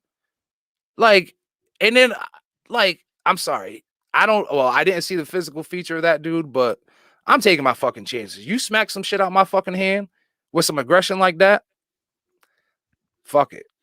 At this point in time, because now these three racists think that shit's just fucking okay. Like, look, we did that shit. We did that shit. They thought that beforehand. I don't. Well, yeah, exactly. But now they're charged up. Now, nah, fuck that shit. Start getting these racists the fuck out of here. So that shit just bothered the fuck out of me, and I'm just like, what is it gonna take? What is it gonna take? Wait, and then also, what do y'all expect us to do? Like, for all these people that are like, racism isn't alive, and oh, racism is dead. There's no racists out here. Well, obviously that's a fucking lie. So how do white people expect us to start combating racism? Because obviously, pulling out the phones and doing all that other shit, that's not doing nothing. These motherfuckers get fired and then get hired by their racist friends the next day. What the fuck does that matter? I don't know. I'm also of the belief that, some people say violence doesn't, violence isn't resolved with violence, but every racist that has engaged with me personally, yeah, they've definitely rethought a lot of that shit. Hell, I've seen one of the racists 2 times afterwards. Me and him had an encounter. Huh. He definitely looked like he changed his fucking mind, or at least his tone set when he was around some black people, at least around me. So start checking these fucking racists. Stop letting these fucking racists just get away with dumb shit. Not saying that you had to beat his ass up, but there's a lot of other things. There's a lot of other things that could have been done. So I don't know. Man, let's have some fun, I guess. Were you able to get in on, well, did you get on any of this crazy stock market action this past No. week? So I'll tell you something. And this is I think this is important. I have a financial planner. Mm-hmm. And she takes my money and she invests it. Okay. She invested into conservative accounts like, Coke, Disneyland, okay, Microsoft, shit like that. Yeah, I'm not like gaming the market. I'm just letting that shit incrementally build. You're not treating it like Foxwood. Safely, right. Yeah. And I appreciate anybody that gives it a shot, though, because that is pretty great. But I think one of the number one things people need to know is when you're buying all these stocks up, there does come a point where some of you are going to get fucked because eventually that thing's going to burst and drop and go down to zero. Facts. Mostly because GameStop sucks. Fundamentally is trash. So now, for anybody that doesn't know or hasn't fucking been in the news or has been in a hole for the past week, on Wall Street, we'll say GameStop has definitely, and Reddit, I will say the public eye, the media eye has portrayed Reddit and retail investors. When I say retail investors, everyday investors, such as ourselves, apparently, pretty much Reddit and retail investors have squeezed the shit out of big time investors, which I love. I'm not mad at. And the media is portraying it, just to be on Reddit users and retail investors. But if you're in the investment world and you do a little bit of research, you can see that there's a lot more to the story than just retail investors and Robinhood causing GameStop to go in an uproar. So for anybody that doesn't know, what had happened was the media put out that a group on Reddit built up this whole plan to pretty much destruct the short sales on GameStop. So anybody that's not familiar with these kind of terms. So what happened is GameStop, as we all know, is a brick and mortar building that sells game. We sell games and does a very horrible job at selling games. But anyways, they are GameStop, video games, systems, all this other stuff. They haven't been doing too well for years, right? So in the decline, what happens is these major hedge funds, especially towards this year, they like to short certain positions to go ahead and make up and get their earnings, right? So GameStop just happened to be one of those businesses. Now, in investing world, when you short something, you're betting that you're pretty much borrowing shares to sell them at a higher price to buy them back at a lower price and take the difference as profit, right? But it's very, very risky because as we've seen this week, if that price starts going up, now you're fucking losing money because even though you've been fronted these shares at a certain price, now that price is going higher, which you have to buy those back at to return, right? So, in simple terms, right, if Joe has 10 bananas, right, and I'm like, Joe, I know somebody that wants these fucking bananas, and I believe in my mind, right, I believe that I can go ahead and replenish your amount of bananas at a lower cost, I'm going to go ahead and sell those bananas to somebody. I'm going to borrow those 10 bananas, keep it a nice number. I'm going to borrow those 10 bananas from you and then go sell them to somebody for $30. And then maybe along the line, go down the market, find them for, $2 a fucking banana, cheaper, right? Instead of paying maybe $10 a fucking banana, right? So now between the $20, I've made $80 profit, right? From selling them at a high and then rebuying them back, and then whatever I in between, I have a profit. That's how the short goes. Well, these big hedge funds decided to short GameStop, saying that it was going to go lower. And what happened was, between these retail investors and these big hedge funds, or big time investors, right, being petty and playing off of this whole media persona of the Reddit forum, they've shot GameStop from like between $4 and $6 to fucking 300 and something. Now it's back down, but this whole week. So that whole big fiasco pretty much opened up the door to pretty much the retail investors doing what these big time investors have been doing to small fish their whole time, right? So that's what you get called a short squeeze. So these retail investors and other investors squeeze them out of position, causing them to pay higher interest rates, and then their premiums and stuff going up higher, that they have to pay onto these debts. Because remember, now all these positions are borrowed. It's not like they own these positions. These are all positions that they shorted to sell on borrowed terms. So when more than 100% of your shares, more like 128% of your stock is actually shorted, that's a big indicator saying like, this is dangerous. Like, that's a very dangerous play, right? So imagine, so people say, oh, well, how can the stock be shorted 128, 140 something percent, right? Well, if you're loaning me 10 bananas and then I'm loaning them to somebody else, and that just keeps going and going and going, now we have more than 10 bananas really truly on layaway, right? Or on loan, right? So these smart individuals said, if we go ahead and just put enough money up there to raise it up, we're gonna fuck these big time investors and teach them a good lesson. And that's exactly what happened. Now my issue with this though, is that it opened up the floodgates, especially with Robinhood, and you have a lot of new investors, a lot of young retail investors, or even new retail investors on this app called Robinhood.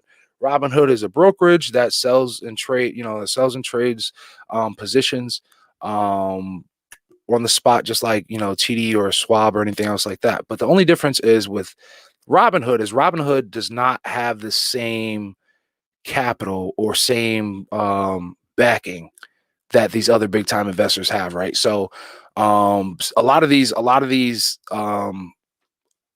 brokerage firms are actually like, I'm trying to remember the exact name, right? They self-fund themselves, right? They're able to self-fund themselves. Well, Robinhood's smaller, a lot smaller. So for them to actually execute a lot of these trades, their clearinghouse, there we go.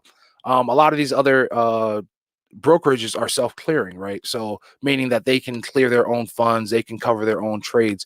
Robinhood couldn't. So now with a lot of these trades being placed on Robinhood for this, it created a big stir up because Robinhood had to stop, and this is from them, right? Robinhood had to stop a lot of their investings for a day, or halt them, because they had to raise enough capital for the clearinghouse to be able to pay the clearinghouse, right? Because they still have to say, hey, we have enough money. Can you still, they have to have a premium set or paid to this clearinghouse, so the clearinghouse will fund them for all these trades coming in, right? So all this stuff happened, and it just made a whole uproar. So you have a lot of these new investors that are coming in, and they're like, hey, this is a good time. But the issue is that they're not understanding the full concept of a short squeeze. So they're buying in, thinking that they're going to be able to hold, and not understanding that for GameStop to have jumped the percentage that it did, so to go from 4 to 300, or almost like 400 and something at one point, it would take way more than all the Robinhood traders on the platform, right? It would, even if all the Robinhood traders on the platform, they decided to put in $1,000 into GameStop, it wouldn't have gave it the the volume or volatility to shoot up that high. So you look at it, there's other big time investors that have bought millions and millions of dollars or millions and millions of stocks into this to shoot it that high. So you're playing into a pump and dump per se, right?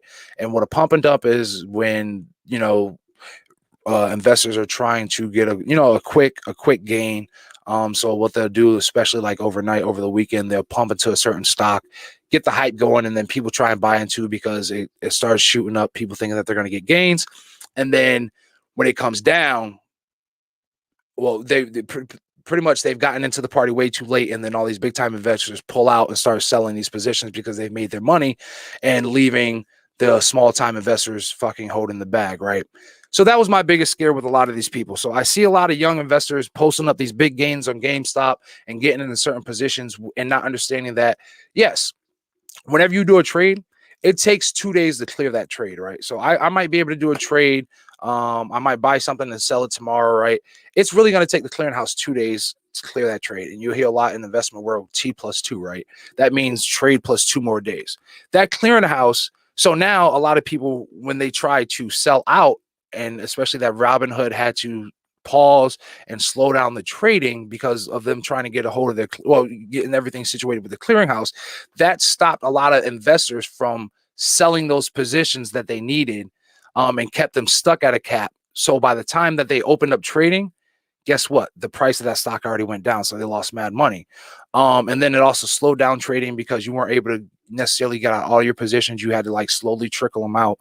And a lot of retail investors got into this and not realizing, and got into the game just thinking that they're going to get gains and be able to pull out.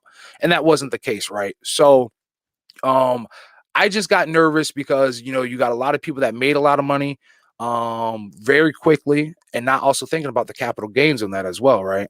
So now you have a lot of people that have invested money, and unfortunately today lost a lot of money because it went down about 50% just in today, right? And then you had a lot of people that wanted to cash out and couldn't get out of their trades because guess what? Robinhood is holding 75% of their gains and only releasing 25% because they still have to wait the 2 days to get that cleared. And I'm sorry, guess what? A lot of this ended on Friday. They're not clearing shit on the fucking weekend. So you still have a T+2, which is going to leave you out on Tuesday. And then now what a lot of people also didn't realize is that with this kind of volatility in the market, and I know a lot of these trades are free trades and free commission trades and all that, they're going to come around with some kind of fee because somebody has to pay for all of this checks and balances and and resettling everything. So now what they're going to call it, and I can't remember exactly what the actual process is called, but now what Robinhood and a couple of these platforms are going to be able to do, right, in these big clearinghouses, they're going to be taxing, they're going to call it pretty much like a tip, like a tip payment, a fee payment to settle all these debts. And it's not going to come at a small price. You're going to see about 15 to 20%, tip gratuity or something for them to be able to balance all this shit out, right? And then you look at the capital gains tax, you look at all this. So like I've witnessed, and this is through social media, young people cashing out that were able to cash out, right? So you have some young people that have made $30,000, right, off of an investment, off of a quick play, right? And now they've cashed out. They got 30K in their hands. They're ready to go spend it on who knows what. I've seen some people saying they're getting Louis belts and going shopping and all this, but not realizing they're going to have to pay about 45 to 50% of that in taxes, depending on what state they're in, right? So this time next year, that's going to be a hard fucking bill to swallow for these young investors, right? And a lot of people have not, and a lot of these investors do not understand the full game into it. So when we go into like, what do we want? Like with these retail investors, especially in the Black community, we want those funds to be able to teach us this game. We want those funds to be able to secure, to be able to teach us how to work this market. You know what I'm saying? And it shouldn't just be left on us, going on the whim and everything else like this. So I hope that a lot of people take this time, because unfortunately, I'm seeing a lot of people that are becoming these quick time investors, right? And not realizing that there's a difference between an investor and a trader, right? an investment, if you're doing an investment, that's a long term, right? But these tradings are short term, and the short terms come short term problems. Just like we were just saying earlier, right? Biden's try. You know what I mean? Some of his things are going to be raising capital taxes. That's what he's trying to do, right? Capital gains tax. Those are the things you got to think about. Those are the things that you have to worry about and learn and educate yourself. So I definitely want to see these young investors, these retail investors, start learning, start doing research. A lot of this, none of this was fundamental analysis. None of this was fundamentally sound. It was just based off of a lot of technicals, and I want them to realize that a lot of the times that these kind of games are very risky, right? They kind of honestly, even though a lot of them are mad at Robinhood, when you look at it, Robinhood did kind of potentially save them from the big sharks. They always say, don't swim in the ocean with sharks, because you're gonna get eaten. And that's exactly what happened. They just kind of got lucky. Let's see here. I see a comment that says another issue is even if new investors made money and their trades cleared, they are going to have a false sense of confidence in this way of speculating as making money. Long term, this never works and ends badly. Very true. You know what I'm saying? And that's the thing. Like now, you know what I mean? We don't want these retail investors, these Robinhood traders, to think that like this is how it's going to go. For example, I know there was a hit on like Dogecoin or Dogcoin, whatever this new coin, or not new coin, but whatever. And actually this made up coin that started off as a joke, I guess it's trading at like three pennies on a dollar, and they were trying to get it to $1. And you know what I mean? It had a quick little spike, right? But it didn't spike now, and now it's down. And I know some people that actually went in there and they lost some money, right? So it goes further into being a trader. To be a sound investor, you have to know what you're getting into. You have to do your research, your due diligence. And hey, if you got lucky this go round, take it as luck. Don't think that like these Reddit forums and all these other, social media sites are going to be leading you the right way, because you never know who's on the other end of that, right? You never know who's on the other end. And this is a doggy. They call it the Wolf of Wall Street for a reason, right? These are wolves. And unfortunately, the retail investor are the sheep. There's a game deeper inside this game, right? So I don't want to deter anybody from investing, but you have, like Ade says, you have to have, you can't get a false sense of confidence, right? And making speculatory plays. There's a method to this. And yeah. As my cousin Ade says, buy Apple, call me in a decade. And it's true.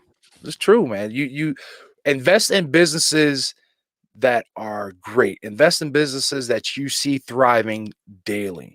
There's so many other businesses out here that are making money, that are on the market that you would never even think of. You know what I'm saying? And what's crazy, and I love it. Shout out to the fundraisers. That's my internal family group. And we learned so much off of that. And I'm saying that because somebody in the group put me on a company that I use daily that I didn't even know was on the market, and they're doing very well. They have great potential. So it's like, if you're investing, don't pull this money out and start spending it and saying, oh, I came up on a lick.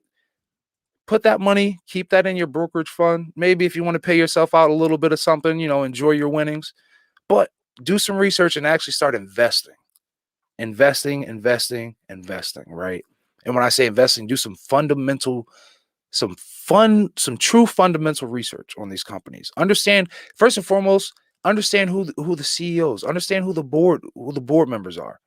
You know what I'm saying? Look at these balance sheets, do your research. And what's crazy is we're in an era now where you don't have to, honestly, you don't have to pay all like millions, like all thousands of dollars to get into investment groups and learn the knowledge. You can literally learn a lot of this shit online. And what's crazy is a lot of these brokerage firms, they're willing to teach you this stuff if you're looking for the research, right?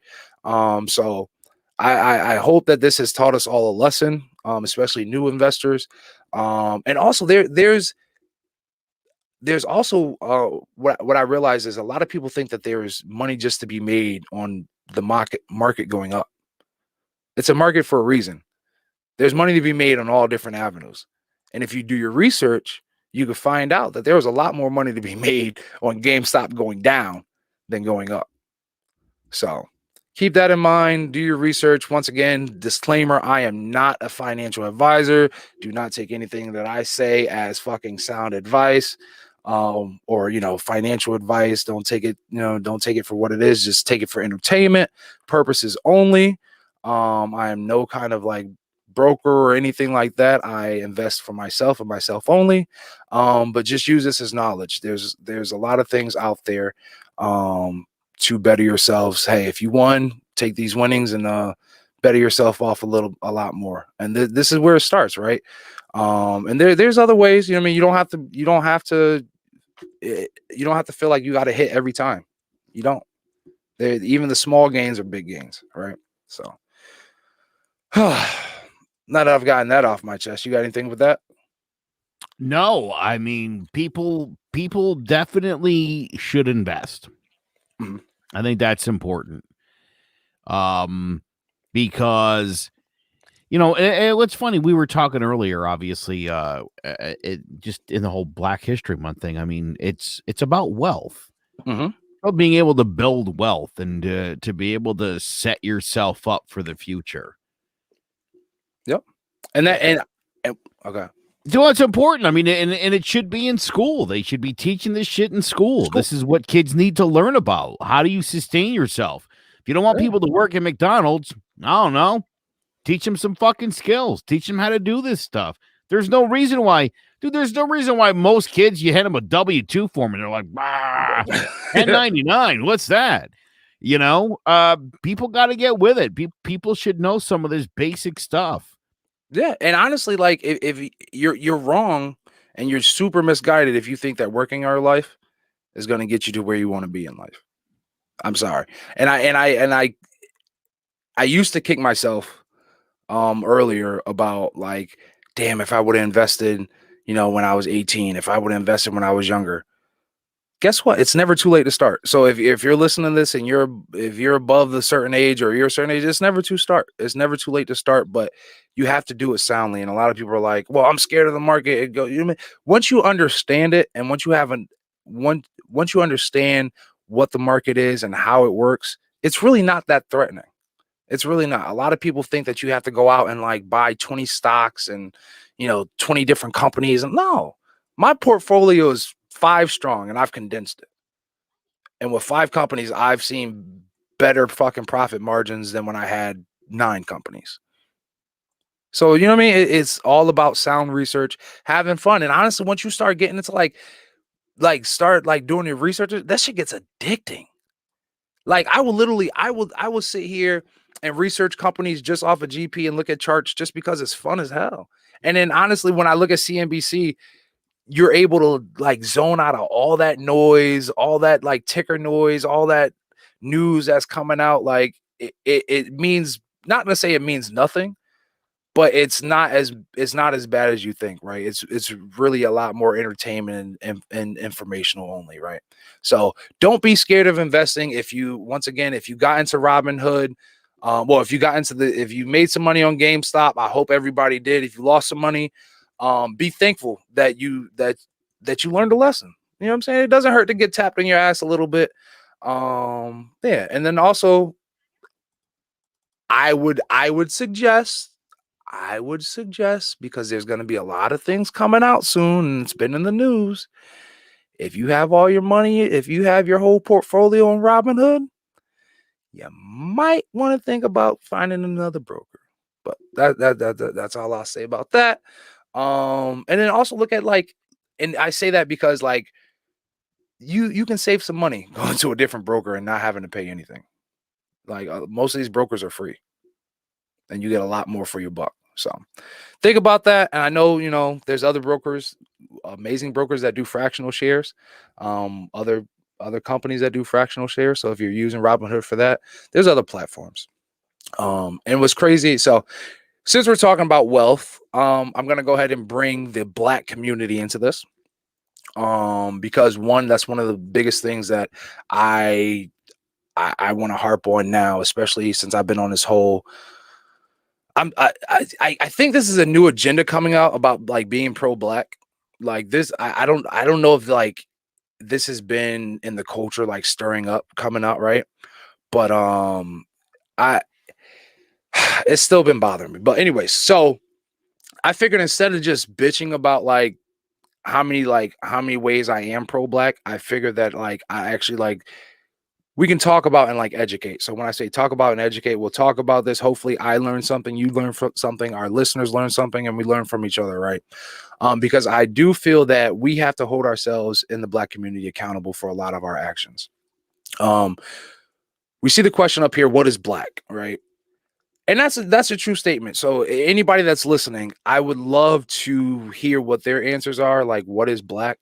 Because in my mind, I'm starting to feel not feel, but I'm really starting to hate this whole black, white, whatever undertones, right? Because as you said before, as research has shown, as history has shown, you let me know when you separate our DNA, how you can tell who's black, who's white, right? And then as you said before, I don't know if you want to drop it on them. Well, no, you dropped it on them before, but when it all comes down to it, right? What is that? I'm about to say Genetics. Genetics, right? Genetically, or if you not genetically, but if you look back in history, we're all black. You're deep.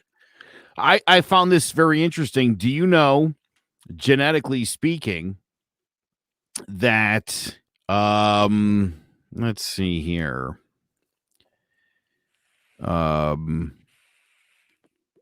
What's your buddy's name here? Ada Kunle? Ade Kunle. Ade Kunle. Do you know, statistically speaking, that your DNA and his ours matches because that's my big cuz. Fair enough. Fair enough. Cousin wise, but for most other black people, you and I would actually have closer DNA than you would to most other black people that are not your cousin. Really? Yes. How do you say? I'll show you the whole entire thing, but yeah, it again. No, just information. Because we all come from the Sahara in Africa. And as we moved outward, what you had was in Europe, that's where they encountered Neanderthal. And then there was yet another hominid species in Asia. There may be there's probably at least a fourth, if not a fifth, humanoid that was living at the same time. And long story short, there's mitochondrial Eve. There's Y chromosome Adam, which came well after mitochondrial Eve, which is crazy to think of. So our first human ancestor from Africa, again, further down the line, you end up having the Y chromosome introduced to the mitochondrial DNA. So, in other words, anybody who came out of Africa that migrated north is still as related to the people of Africa as other pockets of people who were literally inside of Africa. So there's sub-Saharan, now I forget. Anyway. But statistically speaking, yes, your DNA is closer to mine than it would be to most other black people. And what's crazy is you look at me, right, and you're like, oh, he's black, right? And the reason why I hate black was, well, not hate black. The reason why I hate the term black is because it was given to us by the white man, right? So we're embracing that, hey, they called us black because we took away Negroes, and of course we canceled niggers and all that other shit. And I'm sorry if that word just made anybody feel uncomfortable, but keeping it 100 here, right? So it's a social construct, right? Black versus white. And honestly, when you look at America, that tends to be the only versus, right? Black versus white. You don't see anybody else really having this great debate. So when I look at black, I feel like black has literally just been made black because it's the opposite of white when you look at the color construct and all that other shit, right? And us as black people, instead of being like African Americans or even just fucking Americans, because that's our nationality, right? We are the only ones pretty much conform to our color and not our nationality. And that's what I hate. Like what, and that's why I say what is black, right? So when you introduce yourself, you don't say, "Hey, I'm Joe. I'm white." You say, "Hey, No, I'm not Joe. usually. I'm Italian." You know what I'm saying? If you're describing yourself, you're not like, "Hey, I'm Joe. I'm however years old and I'm white." Right? Right. You're able to trace your lineages, right? You have you have a culture to go back to, right? And when I say go back to, you can trace your culture to whatever tribe or whatever ethnicity you're from, right? Yep. But when it comes to us, we're just black. And black represents what exactly? You know what I'm saying? And then even what's crazy, and when you look at it, now when you get into like when you get into like other diverse or other ethnic groups, right? Or even no, even other nationalities, right? Because Jamaica's a nation, right? They they when you look at white people, if a white person sees a black a Jamaican person, what are they? Without even without having a conversation with them, you don't hear an accent, you don't hear anything. What is the assumption? Or they're black, right? Yep. But what's crazy is then if that white person, I've seen it happen. Oh, you're not black, you're Jamaican. So here we are again. Why are we downgraded to just black? As Americans, we are downgraded to this color of our fucking skin, which isn't even black. My hair is black, my eyebrows are black, my skin's brown as fuck. So this is why I have an issue with when I just like it literally just still keeps those same fucking racial undertones. And then we as a community have to just embrace that shit. I'm not cool with that. Now, if you want to sit there like why and I guess it just becomes so easy for us to accept because once again we have no like we can't really trace back. Like I can't tell you where my ancestors came from outside of fucking West Virginia, being slaves in West Virginia. And from the looks of it, my great great great grandfather being raped by or great great grandmother being raped by the slave owner. Outside of that, you know what I mean? So all I know is American. So why do I have to be black? So it kills me. So then we get into the actual divide, the internal divide in the black community of what is like what's the level of black? And it seems like in the colorism within the black community is just nasty, right? So now we have our own divide within our community where you're either pro-black or you're not. So now it's seeming that like, and then even within the colorism. So recently, I don't know if you've heard about it, but in hip hop community, there was an artist who is non-black but is Dominican, in which if you start talking to certain people, of course, like apparently, slaves were traded within those islands and stuff like that. But then if you look at the true history of the DR and Haiti, people from the Dominican Republic history shows treated the Haitians like shit.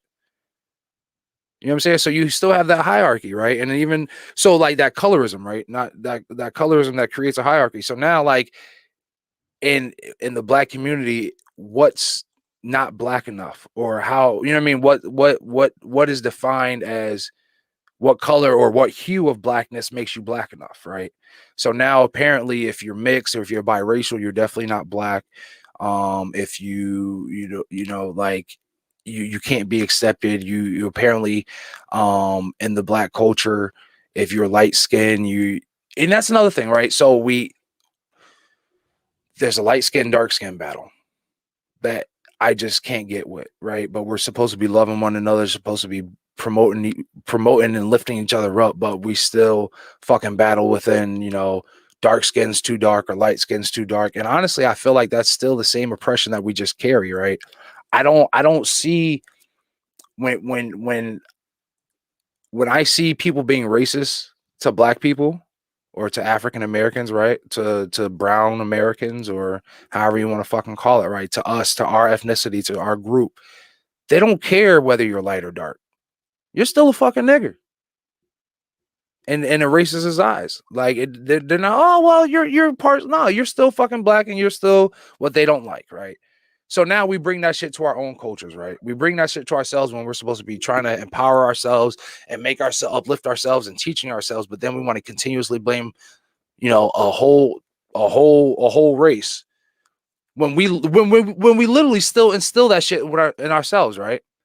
We're claiming we're just black and we're just gonna claim it, right? We're gonna claim the shit that the white man gave us and we're gonna take it for our own and right? But we want to call ourselves pro-black. We want to call ourselves pro-black, but we're still out here spending our money frivolously on white items, on white businesses, and letting white companies take our fucking culture, letting white companies take our style, right? And then spend it, we'll let them take our style and then we'll go spend it at the Louis, at the Gucci's and stuff like that. So I say a lot of this because earlier I was in a conversation with in the good old Clubhouse room, which is a prime example of us getting somebody of the black community getting somebody else rich, right? When I got on Clubhouse sometime late last year, I think before Christmas. It wasn't like black people were like Clubhouse was growing, but within the time of them and me joining in their new evaluation, black people have taken over Clubhouse. You're getting all your content. Every room is like every room that you see is a play off of a black room that was created. It plays off of black topics, off of black, off of black culture and everything else like that. Like, and then when you get into these rooms, it's black people modding these rooms, black people leading these rooms. When you have, and not to say all these rooms are great rooms, because honestly, guess what? We're killing ourselves too, giving out false information. I see a lot of investment rooms, a lot of rooms that are giving out bad information, but everybody's trying to be something.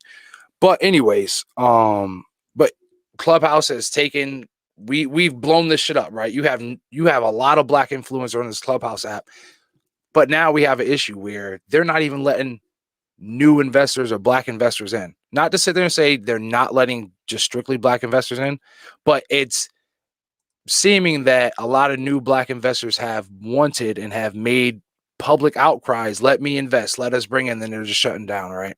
And saying no. So now you have an app called the Cookout, which is supposed to be the black Clubhouse, right? So the Cookout was initially a social media app that was supposed to be like Facebook and stuff like that, exclusive to African Americans. And then now that Clubhouse came out, there was another group that made the Cookout as well, but the audio version. So you look at that, and now within our own society, within our own culture, there's a battle going on between the cookouts, right? So instead of us coming together and sitting there saying, hey, it might be like a name legal battle or whatever, but instead of unifying and sitting there saying, hey, we have two great ideas, let's blend these two fucking things together and support each other, one another. They're battling, which is calling, guess what? Our own black community be fucking divided between two different apps that are trying to bring black people together. But guess what? Now, because of that divide, nobody wants to use fucking Cookout because black people can't get this shit together. And guess where everybody's going and bringing their content to? Clubhouse. So it's just like, I personally don't mind as far as which app I use until you come out with an app that's suitable to my liking. Then of course I will. If I get an invite to Cookout tomorrow, I'm on it. And I'm there, right? But how can we have a successful app when we can't even successfully come together, but we want to talk about black unity? So that's our divide. But then we expect our government to go ahead and support the black community, right? And do good for our black community. And then one of the things that really irritates me when it comes to that, right? We expected, right? So we start thinking about a lot, especially in the news when we were talking about Joe Biden, and everybody's like, well, what good has the Joe Biden done for the black community and the prison reform and all that, right? To write the things that he supposedly just did himself wrong, right? In the past. Let's not forget that in the 90s were fucking wild, right? So when all these jail laws and stuff, late 80s, early 90s, when all these jail laws came out, I think as a Black community, we forget that we were the ones, our pastors, our churches, our communities were going to legislation and going to these political leaders saying we need help in our community because our community is suffering. When I say that, a lot of killings in our community, right? A lot of drugs, all this stuff. So what we did instead of us taking control of our own communities, we reached out to the white people. So white people said, sure, you want us to crack down on laws to help keep you guys safe, to keep you guys from killing each other, to keep the drugs off the streets? They did exactly what we asked. A lot of people forget that the NAACP was one of the head organizations out there asking for this reform, asking for these stricter laws, asking for the stops, and for asking this because they felt unsafe in their own communities. So why is it that when we went out for the help, because we were too scared to correct these kids in the 90s and all this other in this horror, like in this culture that we had, like, why are we mad when they did exactly what we asked them to do in the 90s? And then why are we mad when we still continuously lead on these same fucking politicians instead of taking ourselves away and taking care of ourselves, right? I don't know how many Asian people have you seen on welfare? How many Middle Easterns have you seen necessarily on welfare and stay, right? So, and not to say that they're not, but and stay. When I say this, and another thought that I had earlier, right? When I say take care of ourselves, and I said it earlier, in the Asian community, when they sell all the hair, when they sell all the nails, they put that back into themselves, right? So all their money that they're getting, guess what? It's going back to bring somebody else from their family or set somebody else in their family up for the same business. And that shit just rotates and keeps recirculating. I have an Indian friend. He owns a convenience store. I visit him frequently. Why? Because he says thank you. He appreciates my service. When I went to the Black Bodega, guess what? I got shit talked to me, and my change was incorrect and just bad customer service. Didn't even get a thank you for my hard-earned money being spent in your establishment. You know what I'm saying? So it goes further than there. But me and him talking, right? I learned so much from him because he said when he opened up his store, his cousin gave him his loan. He didn't go to the bank. His cousin gave him his loan, and his cousin, you know what I'm saying? And he didn't even have to pay his cousin interest. Because guess why? They have enough money circulating in their own business that it's fine. You know what I'm saying? That once he was paid, that guess what? He didn't even pay that back. It went to somebody else. It went to another person. So I said, damn, so y'all really don't even go to the bank system. No. He said, for what?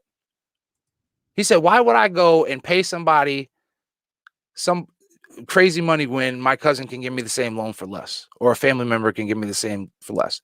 Now, granted, of course, we don't have that right. Well, we don't have that opportunity right now because we're still fighting within ourselves.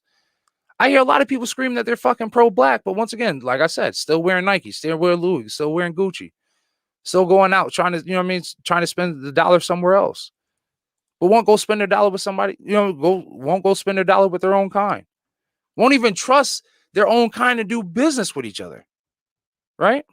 Let's see here. Ade says the Jewish community does that as well. No interest loans, then you pay it forward. And here we are looking to seeking for the white man to guide us in the right direction when everything is literally here. We literally see everything. The rules to living and being substantial on our own are right in front of ourselves, but we're still seeking acceptance from a culture or a racial group or a color, not even say a color that not necessarily doesn't want to accept us, but then again, not because we say that not everybody's like that. But then when we have people like you, Joe, when we have people that are of a certain skin hue, right, that actually want to help us out, that actually want to be positive in the Black community, that actually want to make a change, that actually want to be proactive, right, then we shun them out. So it's just like, we got to make up our fucking minds. Like we're gonna down ourselves, but then the same people that just because they're not our color, that want to help us out, that want to get us out there, that want to put us out there, that want to invest into us, that want to, you know what I'm saying, and give us our own ownership, we're gonna shut them out just because of a fucking color. Just like we're gonna shut somebody out from love just because of a color, but then we want that same equality. Like we gotta make up our minds. And then yes, and a lot of that stuff too, what that goes with being pro-black is having fucking accountability. And that's what I do not see in the black community. Is fucking accountability. Here we are. Once again, we would rather get the handout than educate ourselves. Instead of saying, you know, and when I say that, like, educate ourselves on financial literacy. Don't expect somebody to come teach us to us because they don't want to. Even taking race out of it. Why would I want to teach you something to give you the upper hand? So if we're not thinking about it that way, we're going to still be set in the same ways. Yes, there's a lot of disparities and a lot of things that are still socially wrong with this fucking country. But we're not going to fix it unless we fix ourselves. So I'm sorry. I don't feel bad for fucking being on a fucking white owned network, if that's what you want to fucking call it. I don't feel bad for if I ever decided to date, or if I ever was single again and I decided to date somebody outside of my race. And what's crazy is even with that, right? When they say, oh, you can't be pro-black if you date outside your race, they only kind of correlate that to fucking white, black and white. They don't correlate that to fucking black and Hispanic. They don't correlate that to black and Asian or nothing else like that. It's just simply black and white. So now that leads me to believe that, no, you're not pro-black. You're just fucking racist. You're just anti-white. And honestly, how are we supposed to grow if we're still stuck in the mindset of the days that we're trying to get out of? I'm sorry. Yes. Is racism still alive? Yes, very much so. But is every white person racist? Very much not. Is every white person against you? Very much not. And honestly, like, I feel like us as black people also have to learn to, like, chill out sometimes and realize that every white person isn't against us. Like that's not the fucking case anymore. And even back in the 1950s, every white person wasn't against you. I think the dumbest thing that I hear right now is, especially in this whole, you know, you're not pro-black if you date outside your race thing, is that, oh, your white significant other can't provide for the black community just like anybody else, just like a black person. Well, that's a fucking lie. That's a fucking lie. I know plenty of white people that promote and do business with black people way more than black people do business with black people. So it's like we got to open up our mindsets. Go ahead, Joe. I would, what do I know? But I'm thinking if I'm black, my thought would be I would want to de-emphasize skin color and the idea of race as opposed to embrace it. I mean, I hear I'm not racist, so I have a lot of black friends.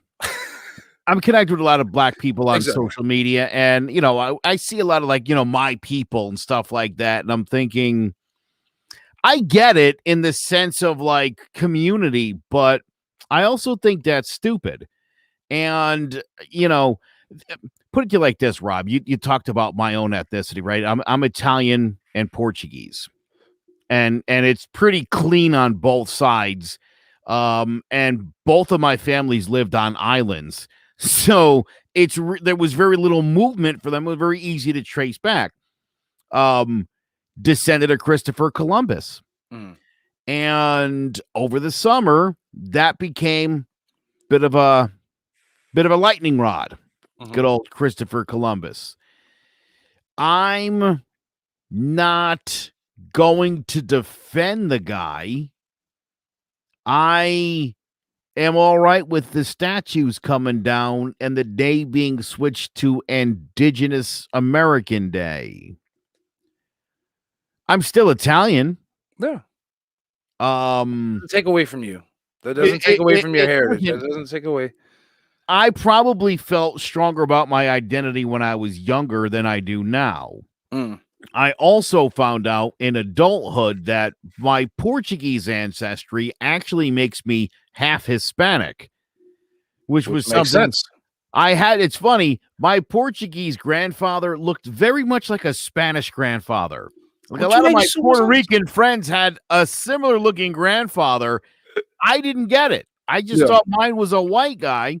He's not. And if you know anything about Italy and Italians, many people in Europe think that Italians are black. Are black. Yeah. Especially down south. Yeah. Oh my God, Southern Italians are dark. So I don't, in looking back at my own, I mean, I grew up as a white guy. Mm-hmm. Probably shouldn't have. But you know what I mean? Like, you grew up as a white guy. Passed it off as a white guy, got treated because I look white. As I got older, I mean, I think I told you when I was doing CrossFit in Meriden, dude, a lot of the guys there were Hispanics, and they'd come up to me and be like, "What are you, Cuban or Puerto Rican?" And I'm like, "White, dude, white." Just good. And it blew their minds. But I think people focus again too much on the skin color instead of their heritage. But even that, I mean, we get that's what separates us is our heritage. Again, we all came from the same place.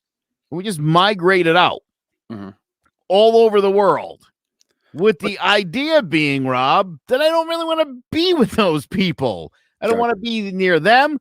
And again, this wasn't a race thing because there was no race. I mean, the pigmentation of our skin in like the last 30,000 years is what we look like today. Again, go back, say 30,000 years ago. There were no white people. There's no white people. I'm glad it came out of your mouth and not mine. There was no white people. It's literally when we left the savannah, some of us traveled into the Middle East, kept on going into Asia. Again, there were already some sort of humanoid up there, and they mated with it. And you can literally see it. People in the South Pacific, people in Australia, they have a very different DNA from another predecessor of ours. Okay, the Devisonians. Okay. They were from the north. They actually they may have had fire controlled for 2.5 million years when they first encountered the first modern Homo sapien. Wow. Okay. Again, we go north, we meet Neanderthals. They'd been in Europe for about 150,000 years or so by that point. And we just got there. Gotcha. Mated with them a little bit. And again, as you, like I said, the further away you got from the equator, the less there was the need for the darker skin. For melanin, because you lose it. You don't need it. What you end up getting with this is we're absorbing in the winter, we're absorbing more vitamin D. Knowing that in the second half of the year, Rob, we're going to need to tap into our reserves. You don't. You don't. Your skin color makes that process easier. Again, this is just all genetics. Underneath, we're exactly the same. And as I said, our DNA is practically identical. Well, it would be nice for, people to start acting that way. But so here's the thing. Why don't we teach this shit in science class? Because, and Ade has it right here, the combating systematic racism and oppression. Honestly. And not to sit there and say that it's known oppression, but it's just been that way for so long, and nobody's ready to sit there and say, we need to get the fuck out of this. I've been saying this for years now, and nobody listens to me. I apparently do not have the ear of all the white people, and I wish I did. And I've said this to you before too, Rob. If you're black and you're not racist towards white people, I mean, where the fuck have you been? Yeah. It's been It's been like 400 years of a really fucked up relationship. I get it. That's why when we had our idiot buddy of ours who was like, black people could be racist against whites. Well, I mean, does it have the same effect? No. Really? No. Shut the fuck up. It Not at all. doesn't. You know, to me, the systemic racism in this country, again, this goes deeper than police brutality. It goes deeper than, you know, the pipeline, the prison system. It goes deeper than that. I think it was Davana earlier was talking about, again, that idea of wealth, that you're never going to break the cycle of poverty if you guys don't have wealth to pass down through the generations, as we've had a chance to do for like 700 or 800 years in some cases. Right. It's insane. But then again, I also say that we know that, though. It's not nothing new to us at this point. It's new to a lot of people. Well, the idea, sure, but listen, you got a guy in the White House who believes that, who understands it and recognizes it. This is the greatest moment in Black American history. This could be the greatest moment ever. Not for nothing, like the guy, but in 8 years, Obama could have done a whole bunch more. Rob, we didn't talk about systemic racism under Obama. We did. We didn't. We did. Put it like this, Rob. In 2016, right? Again, let's go Colin Kaepernick for a minute. Yep. Those things came up. Nobody knew what the fuck it was. Nobody understood a lot of that stuff. Again, don't forget, for the first 2 months, the argument was whether he was violating the First Amendment with his protest, right? And that was the. So my point is, so much of the systemic racism that should have been at the forefront. Again, I'm the police brutality sucks, certainly, but the idea that home ownership, mortgages, business loans, if you look at the numbers, Black Americans cannot get loans. Black Americans cannot get loans, especially if that Black American is going to build in a Black neighborhood and benefit a Black community. Yeah, Citibank, prime example. It's for the bankers, Rob, it's too much Black. Yeah. Okay? It's a Black guy in a Black neighborhood serving a Black community. That too risky. And once again, you throw me an Asian in there, and then maybe not worth it, and it's unfortunate. That's what has to be fixed. And we're looking at the societal construct to better our positions when it needs to be ourselves. We have too many Black Americans, African Americans, that are in places of power and actual money wealth, for them just to be holding it for themselves or continuously putting it to somebody else. Like there's too much Black wealth now for us just to be sitting here saying, what are we supposed to do? Imagine if all these Black billionaires and millionaires actually started really putting back into their communities. It just can't start with low level, right? It just can't start with the low buck, just keep refeeding, replenishing, right? So, and when I say like it's nothing new to us, within the past 5 years, we've had the necessary pieces of like equipment to educate ourselves. We've had people in these positions to teach us and say, hey, we need to do this. It's up to us to actually listen and actually implement those things into our fucking society. So yes, instead of every fucking, you know what I mean? Instead of all summer, you got your fucking kids fucking fly out and all these other fucking things and Jordan this, Nike that, and all this other shit. And then out there looking for a fucking free backpack, doing fucking free school shit. Set our fucking priorities straight. Stop spending unnecessary fucking money. Stop spending unnecessary money on shit that does not come back in return. Start spending our money more wisely into business, into our own businesses. Not saying that you always have to just buy black, but start, and then also it goes beyond just monetary, but like simple as shit. If you have a black friend or a black acquaintance and they have a fucking business, you might not be able to fucking bring money to them, but guess what's free? A fucking share on Facebook. You know what I mean? A post or something. You can easily free market something. But guess what? If it's not a name brand, if it's not a fucking brand that's fucking cool, we don't fucking want it. I used to get clowned. So one of my favorite fucking pairs of shoes, well, brands at the time was fucking Pro-Keds. And I love Pro-Keds. Why? Because Dame Dash and Jay-Z bought into that shit. And I said, perfect. And this was me in high school. I love the Pro-Keds. They kind of looked like the fucking Air Force Ones, but they had some different tones. I went and bought mad colorways of that. I was clowned because guess what? They weren't fucking Nikes. They weren't something else. And by who? It wasn't the white boys or the fucking Asians or anybody else. It was my own fucking people.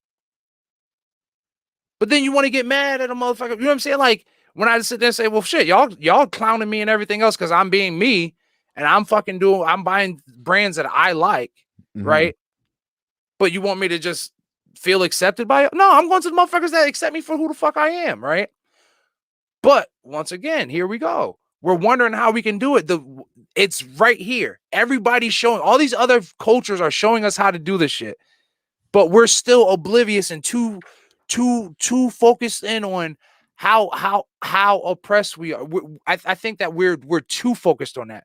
We're so honed in on that we're not seeing how we can actually get out of this shit. Like it's not going to happen overnight. It might not even happen in my generation, but at least for my son, he should be able to sit there and be like, okay, well, we've gotten better. At this point now, if you're having a child, there should be no reason for them not to be somewhat situated. You know what I'm saying? Not saying at a certain extent, but they should have a firm grasp on how to bring money into the household. And that's another thing. Or how to bring money into the household, how to save and how to build that generational wealth, right? But shit, what was I going with that point? I don't know. Needless to say, there's a lot of things that we have to do as a culture, as a community first, before we feel like we can have other people fucking fix things for us. For example, another thing, right?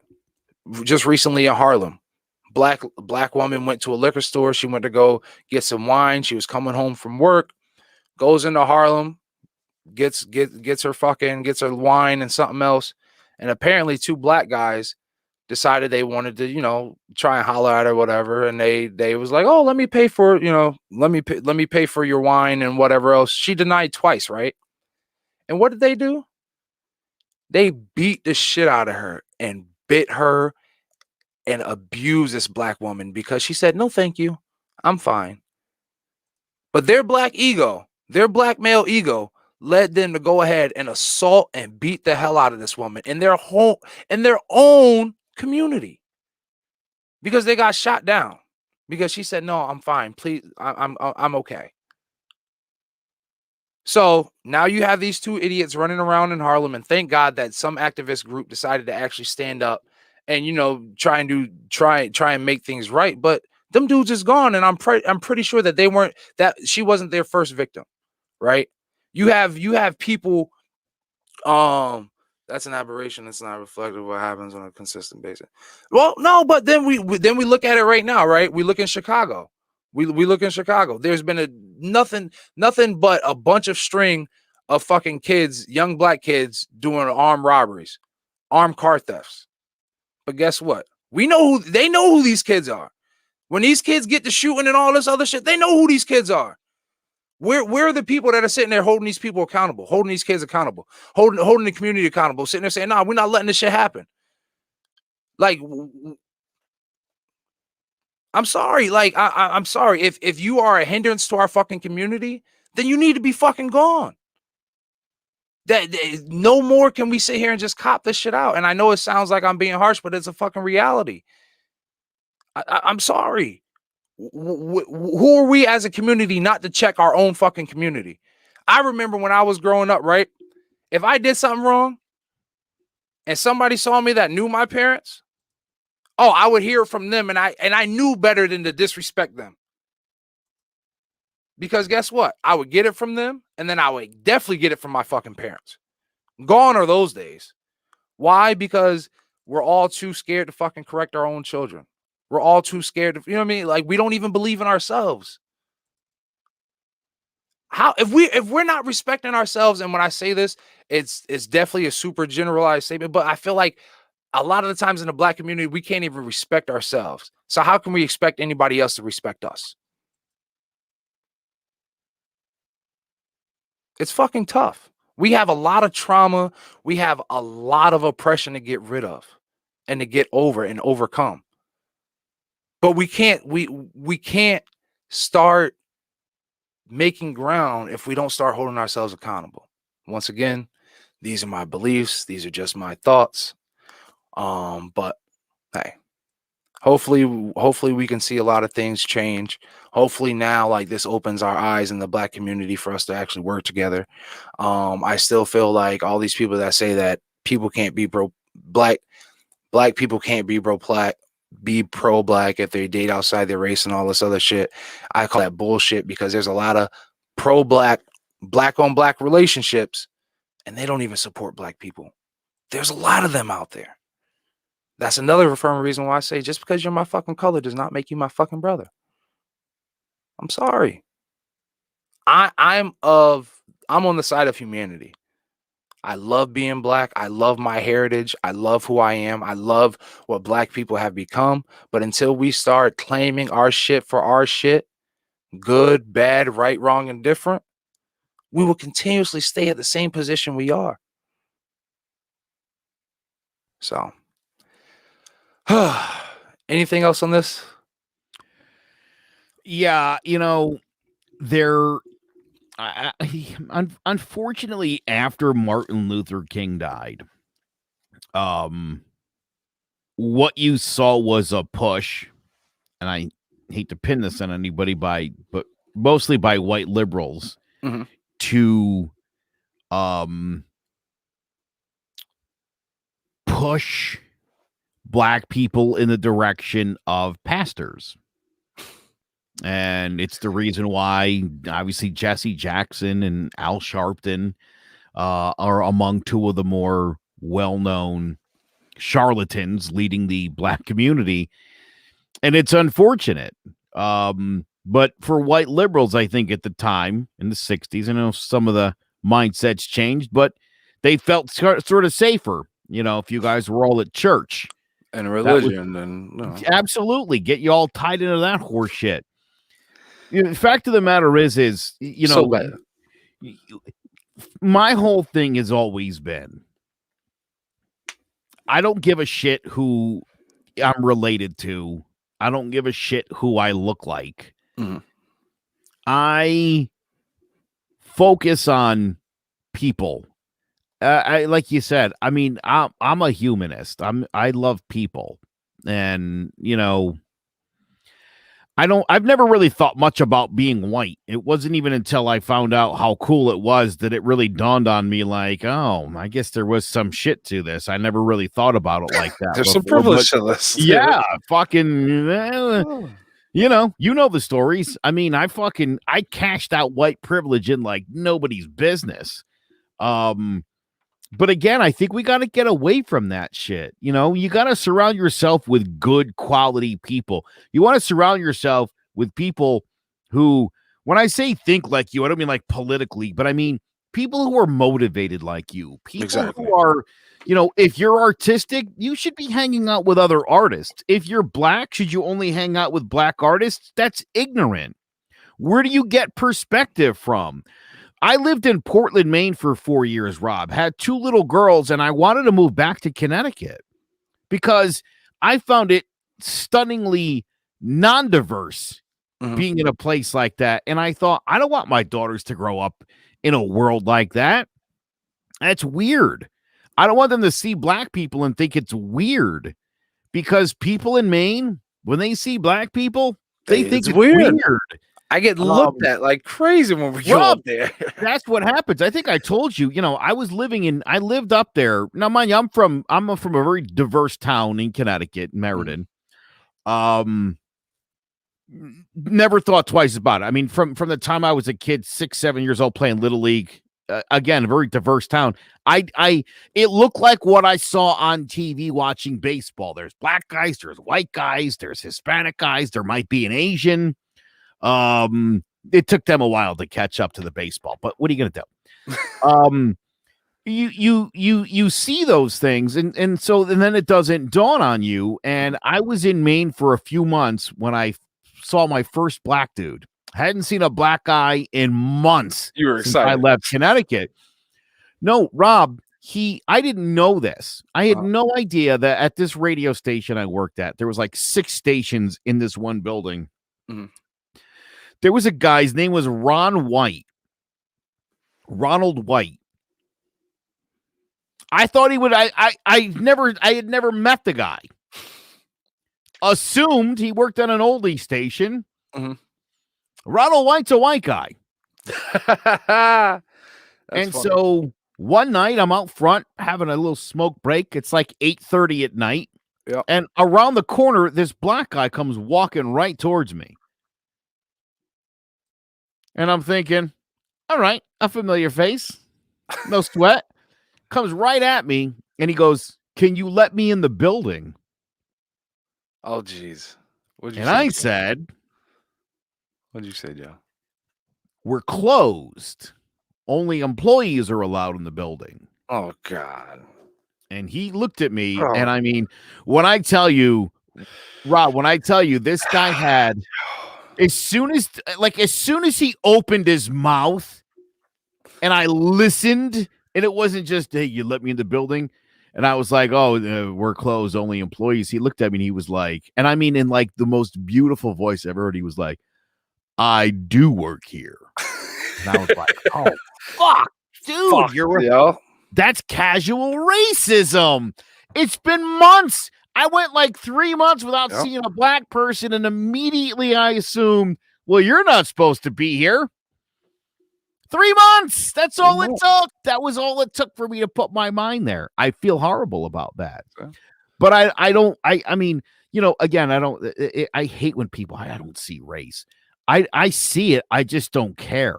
Like it's more about knowing the person. No. You have a conversation. Like, I don't prejudge on the race. There you go. And that's what I'm saying. Anybody that says, "Oh, I don't see color," well, you're bullshit. That's something you can't fucking deny. That is the stupidest thing in the world. I don't see race. It's literally the only fucking thing you can see. It's the only thing you can see. How about to say you don't see it is ignorant. To say I see skin color. I just don't judge on it. No. I don't decide what your intelligence level is based on your skin color, or what you might do in your recreation based on your skin color. And for that matter, I'll say, here's another thing. When this isn't totally dissimilar to black people, to gay people, I should say, where like, that's a whole nother. Now, of course it is. I wouldn't go down that path, but like, I don't really think about who you're fucking, Rob. Exactly.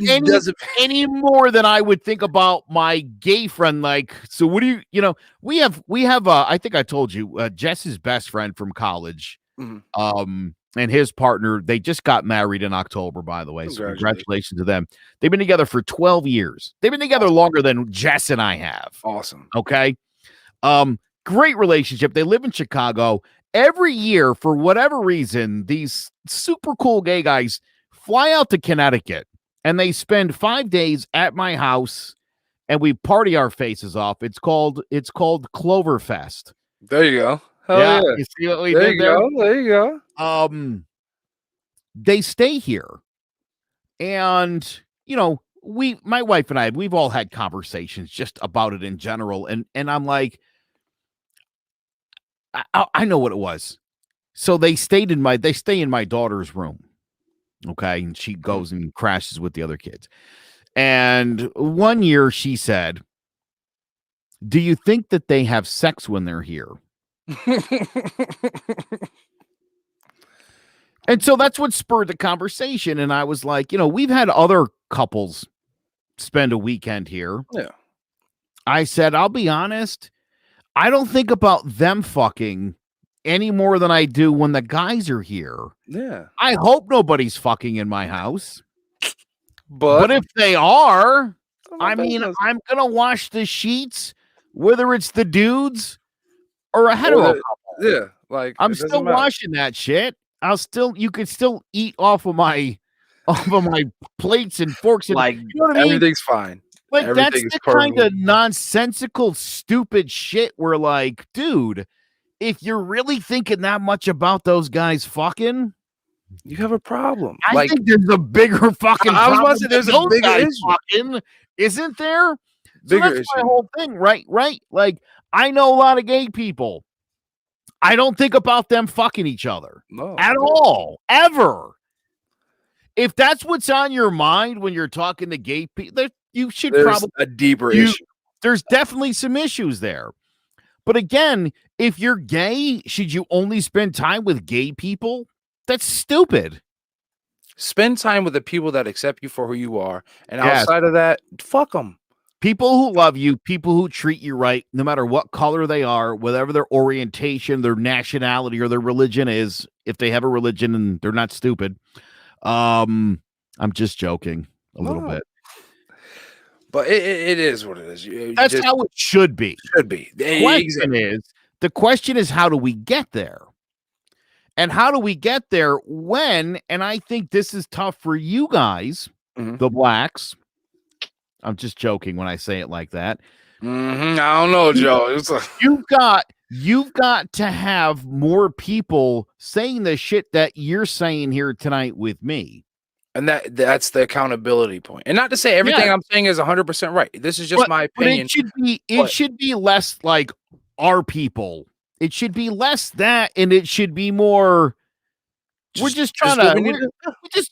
At the end of the day, people who live in this country, right? We're all Americans. And it seems like only the black community or the gay community or the Jewish community or the transgender or the LB, it's like only the communities that get fucking kicked around rally together. But not even then. The Jewish community fucking rallied with themselves and fucking bossed. It's counterproductive in the long run. It's counterproductive to just, you know what I mean? Kind of group up and like, all right, well, we'll come up with a plan together. You don't need to. And like I'm not even saying group up. But end of the day, you've got a president and you've got a society. You go back to, you want to talk about Black history for a minute. Let's go back to Martin Luther King for a minute. Oh, God. Okay. Where was Martin Luther King going without white allies? Nowhere.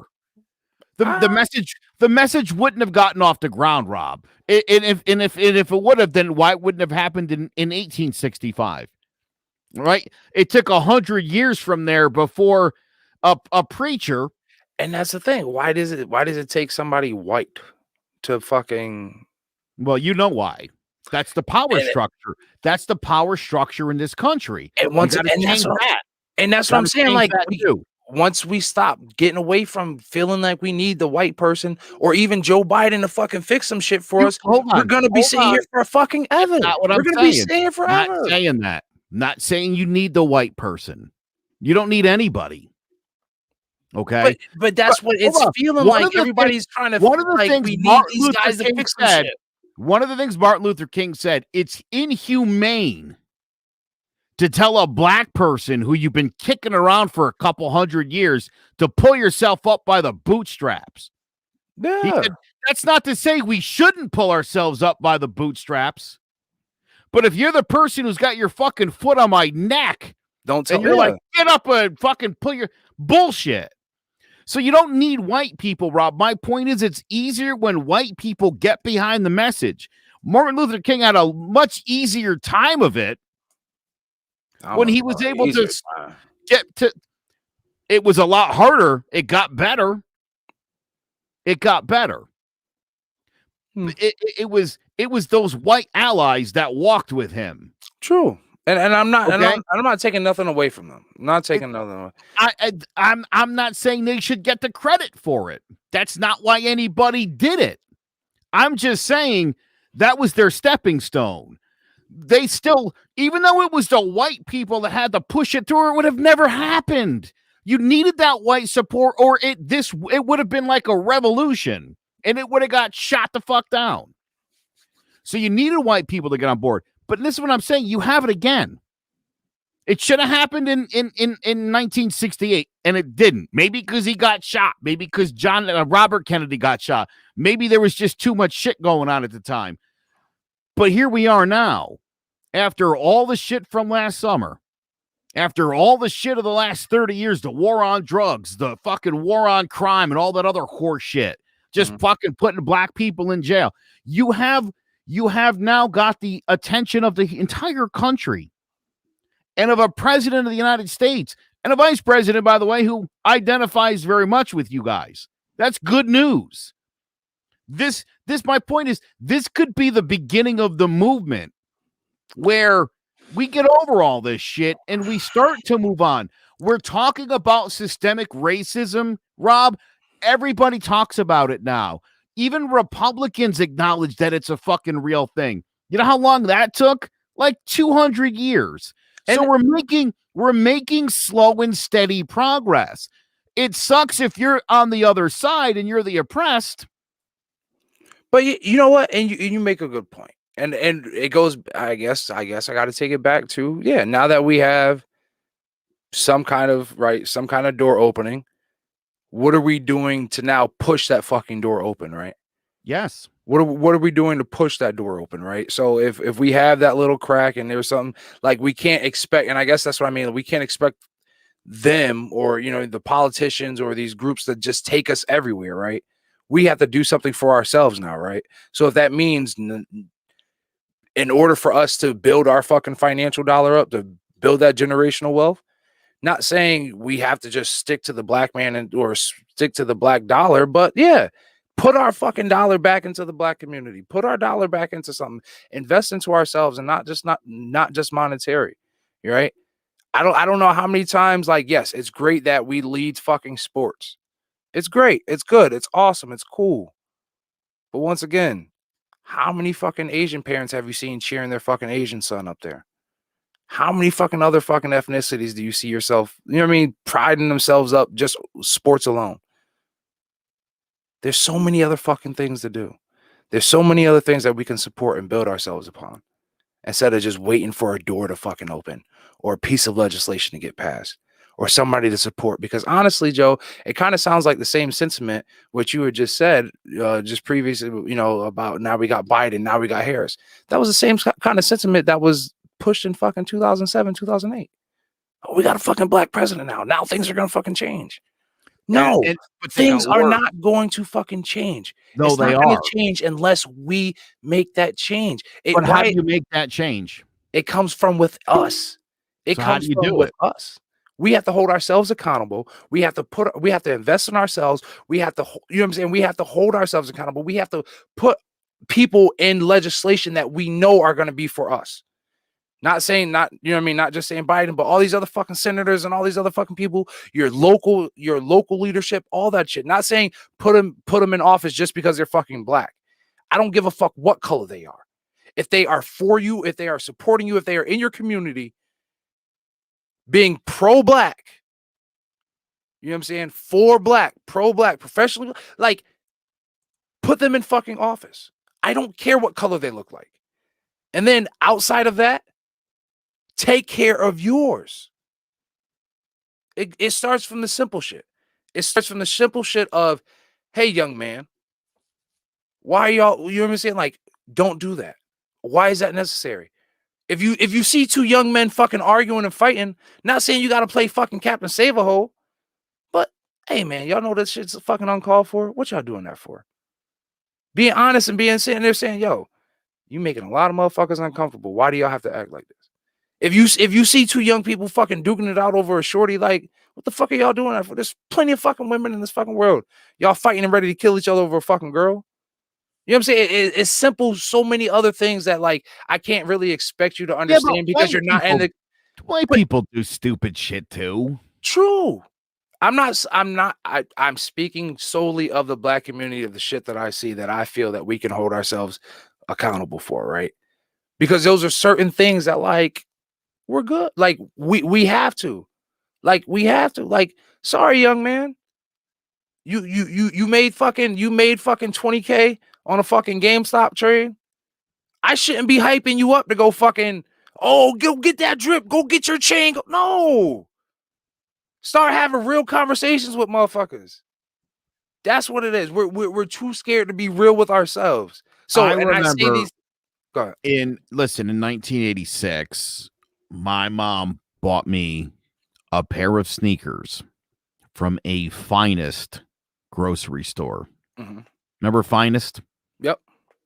Yeah, we were supposed to go shopping for sneakers for me for school. Yep. And we turned the corner, and where there would have been bananas hanging in baskets, there was shoes, gray zip sneakers. I don't remember what the price was. I don't remember how much sneakers were in 1985. All I know is my mom was like, "Oh, look at these, Joey," and she bought them, and I was fucking mortified. Mm. And so I saved my money from my paper route.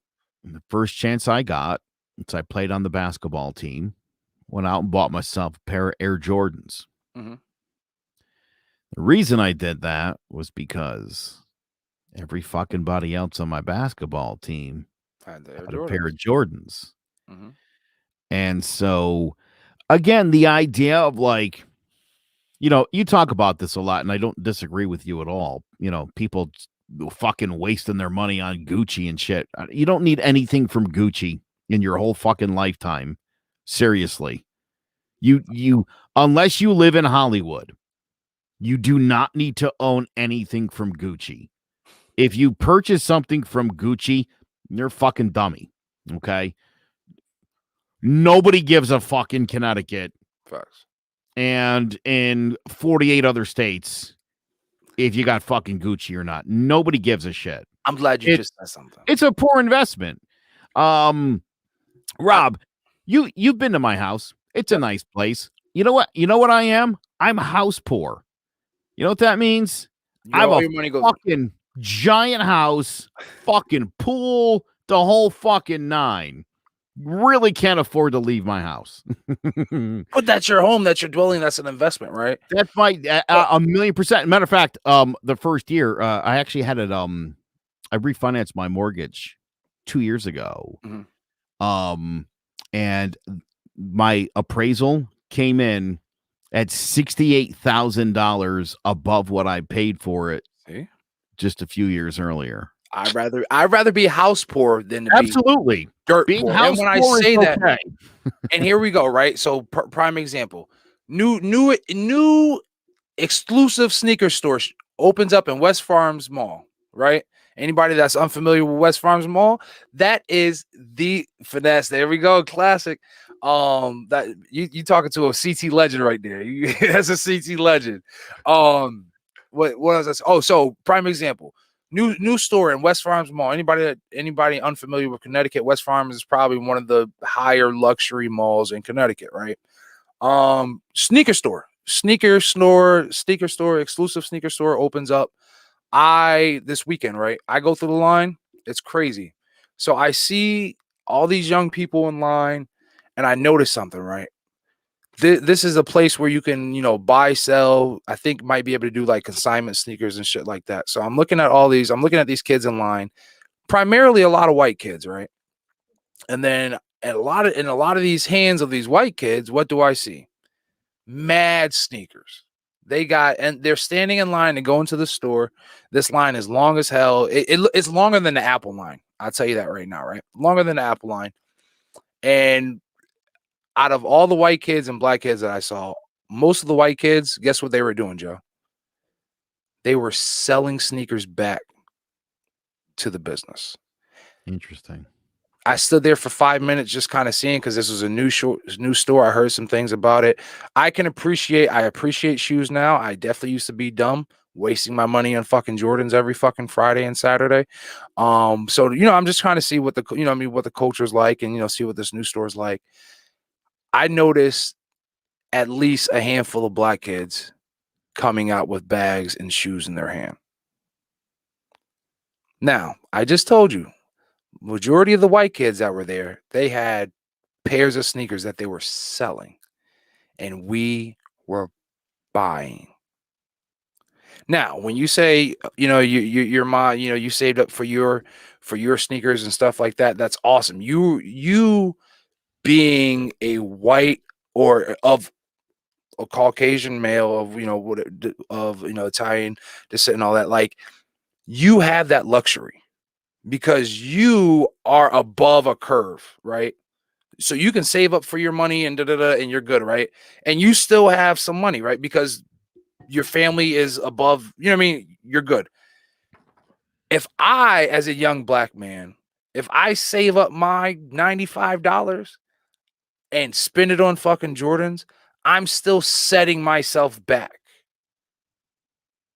You know what I'm saying? Like that's culture wise, if we're speaking black versus white, right? So for us, it's gonna take us a while to stop putting into these fucking companies and stop doing this frivolous spending for us to catch up. Where my son can blow 95 on a pair of Jordans or 100 and something on Jordans and then not affect him economically the same way, it would affect me back in the day, or or it would be the same even playing field. And at that point, it's not. So what do we do to get ourselves there? Change our fucking mindset. Stop trying to feel like we have to outshine somebody or we have to be better. Guess what? All these hype beasts and these white kids that get all this style, they get it from us. Y'all have been getting it from us for decades. Well, I was just going to say, look, I mean, in the last 25 years, with the advent of the hip hop culture. Yep. Okay. I mean, from the get-go, I heard that shit and I was like, that's great. I understood what they were singing about and that it wasn't about or for me. It's why I don't sing along to all the words. Mm-hmm. You know what I mean? Yep. And I don't understand any white guy that does that. Just don't do that. Just please don't do that. But you're right, Rob. So for a white kid, dude, I remember I loved the Chronic so much that I actually went and bought a fucking Chicago White Sox hat. I did. I actually bought a Chicago White Sox hat because Dr. Dre wore a fucking Chicago White Sox hat. Dope as fuck. I just did. And that's what I'm saying. So imagine now, right? We take the power that we have in society and in culture, and instead of beefing up these fucking other brands, we beef up our brand. So imagine if all of our celebrities are wearing black brands. Guess what that's doing? All these white kids that appropriate our, that love our culture, appropriate our culture, whatever you call it, because not all white kids are appropriating and everything else like that. Like, some people genuinely love the culture. Some people were raised in that culture.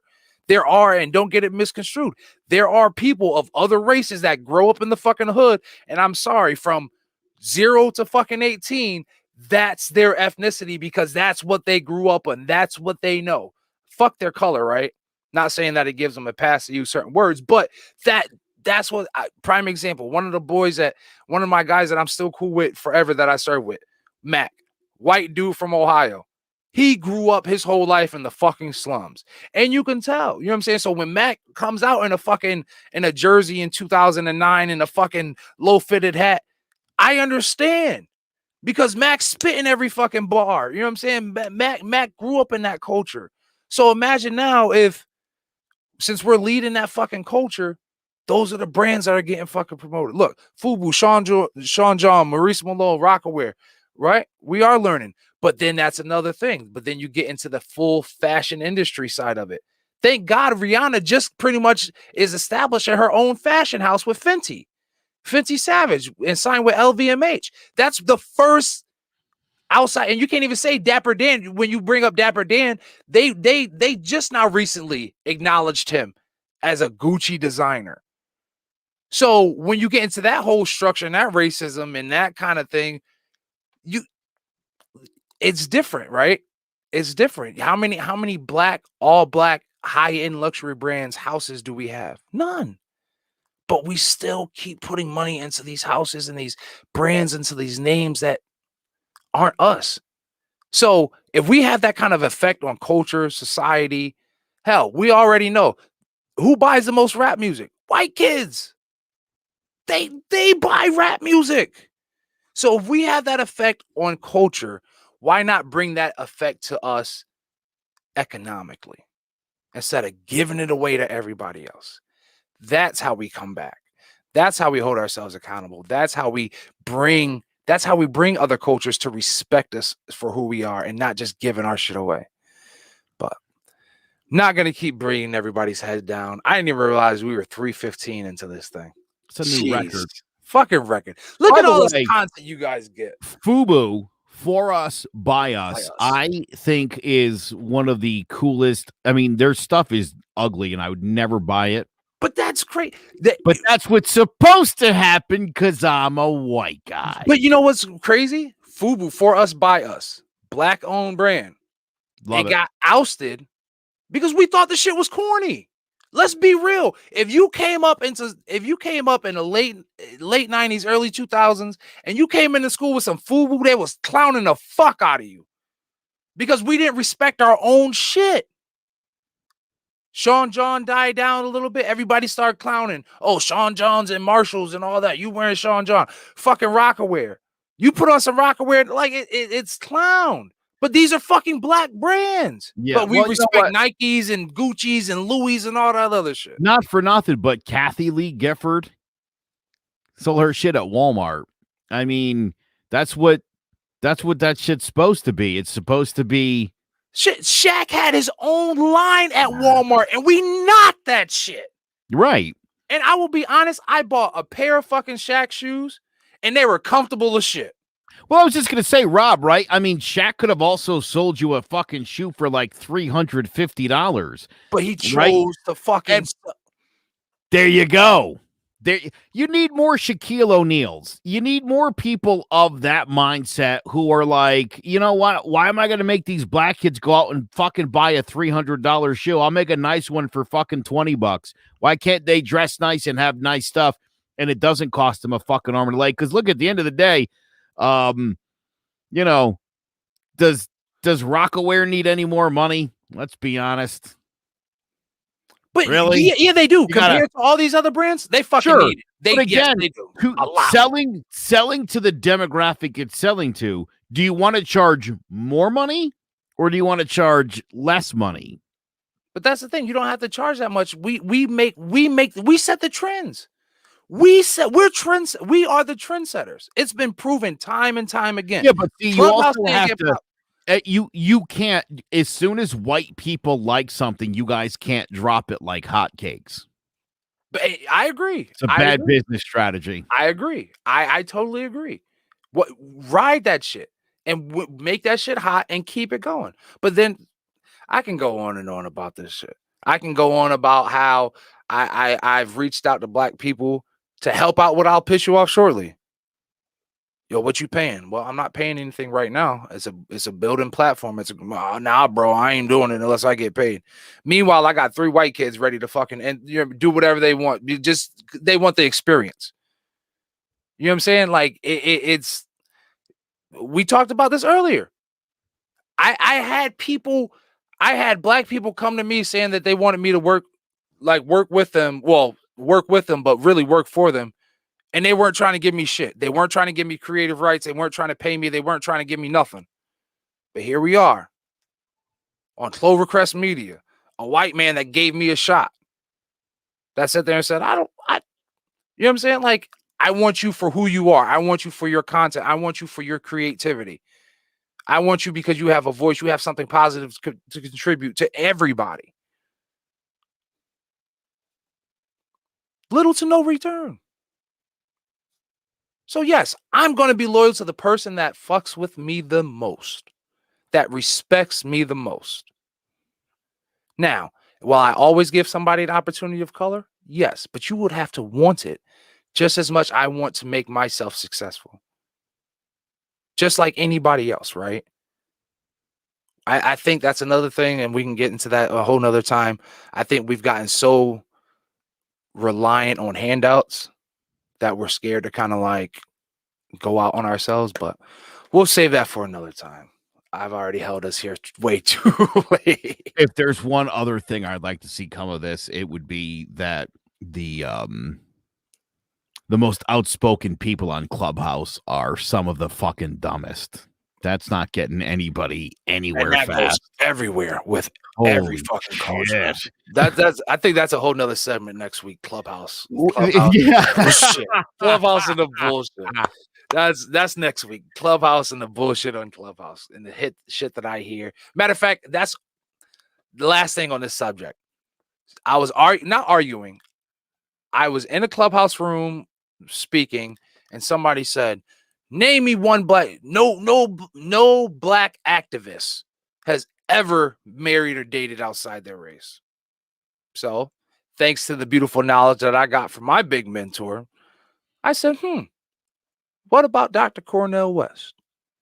You know what this young, super pro-black extreme activist had to say to me? Who is that? So, you asked me where we can start. We can start there.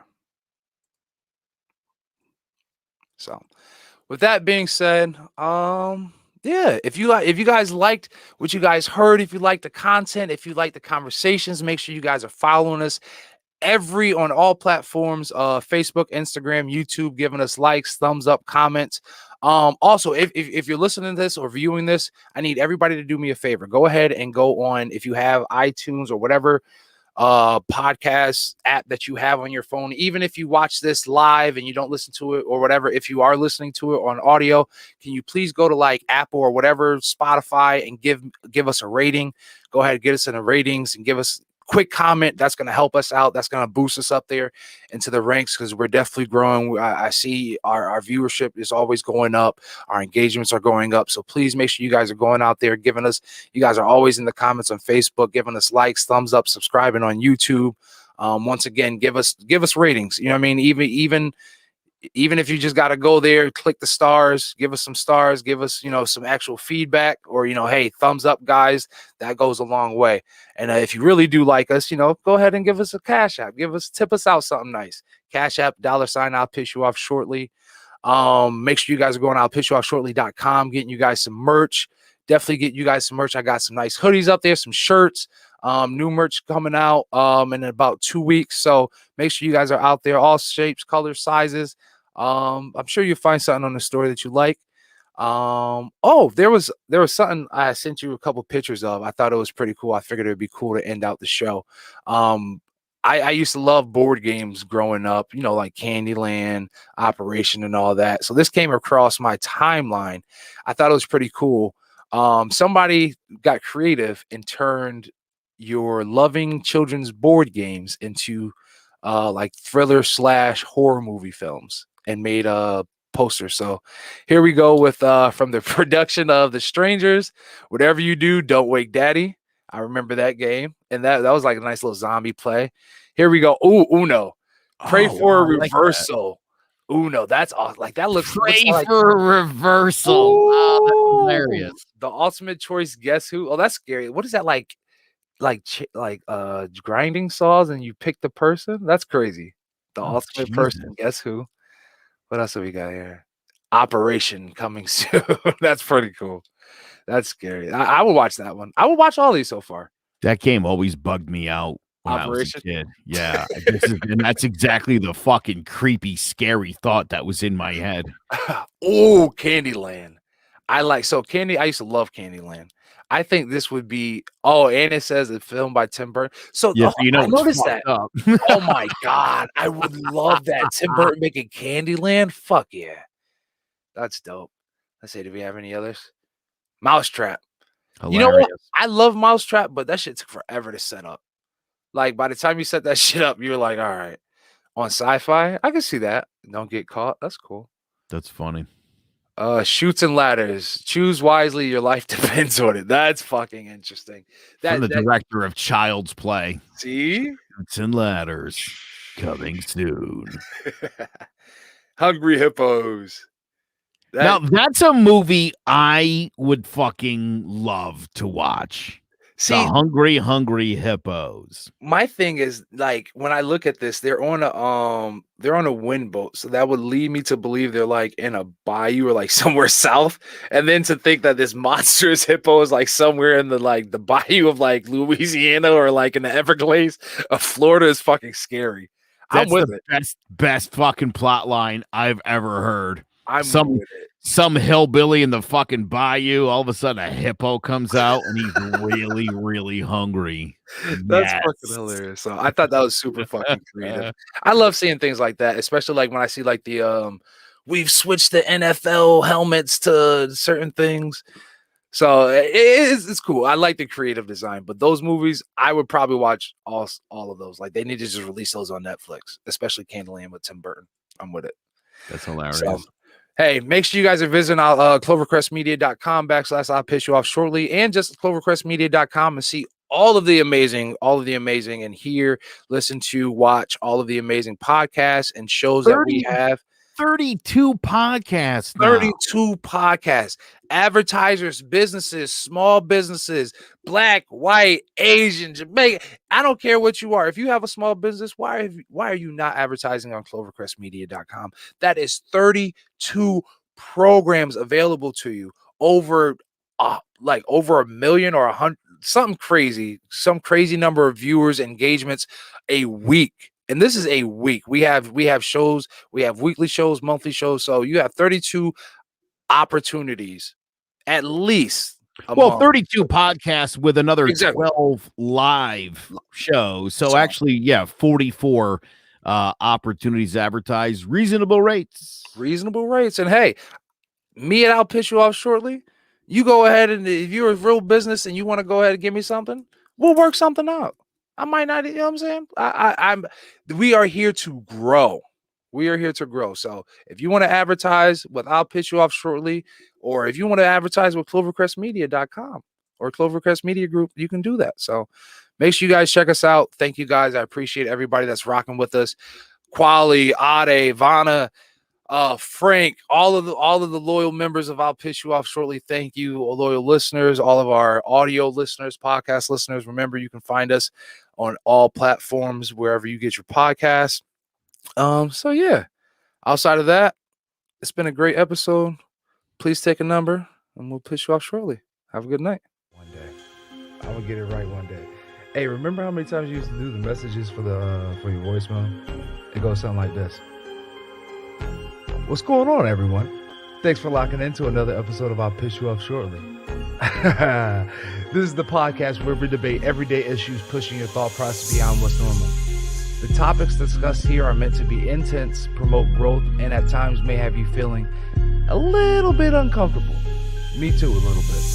We may not always agree, and we will more than likely have varied opinions. But with that being said, I can't promise to be your favorite podcaster. Neither do I want to.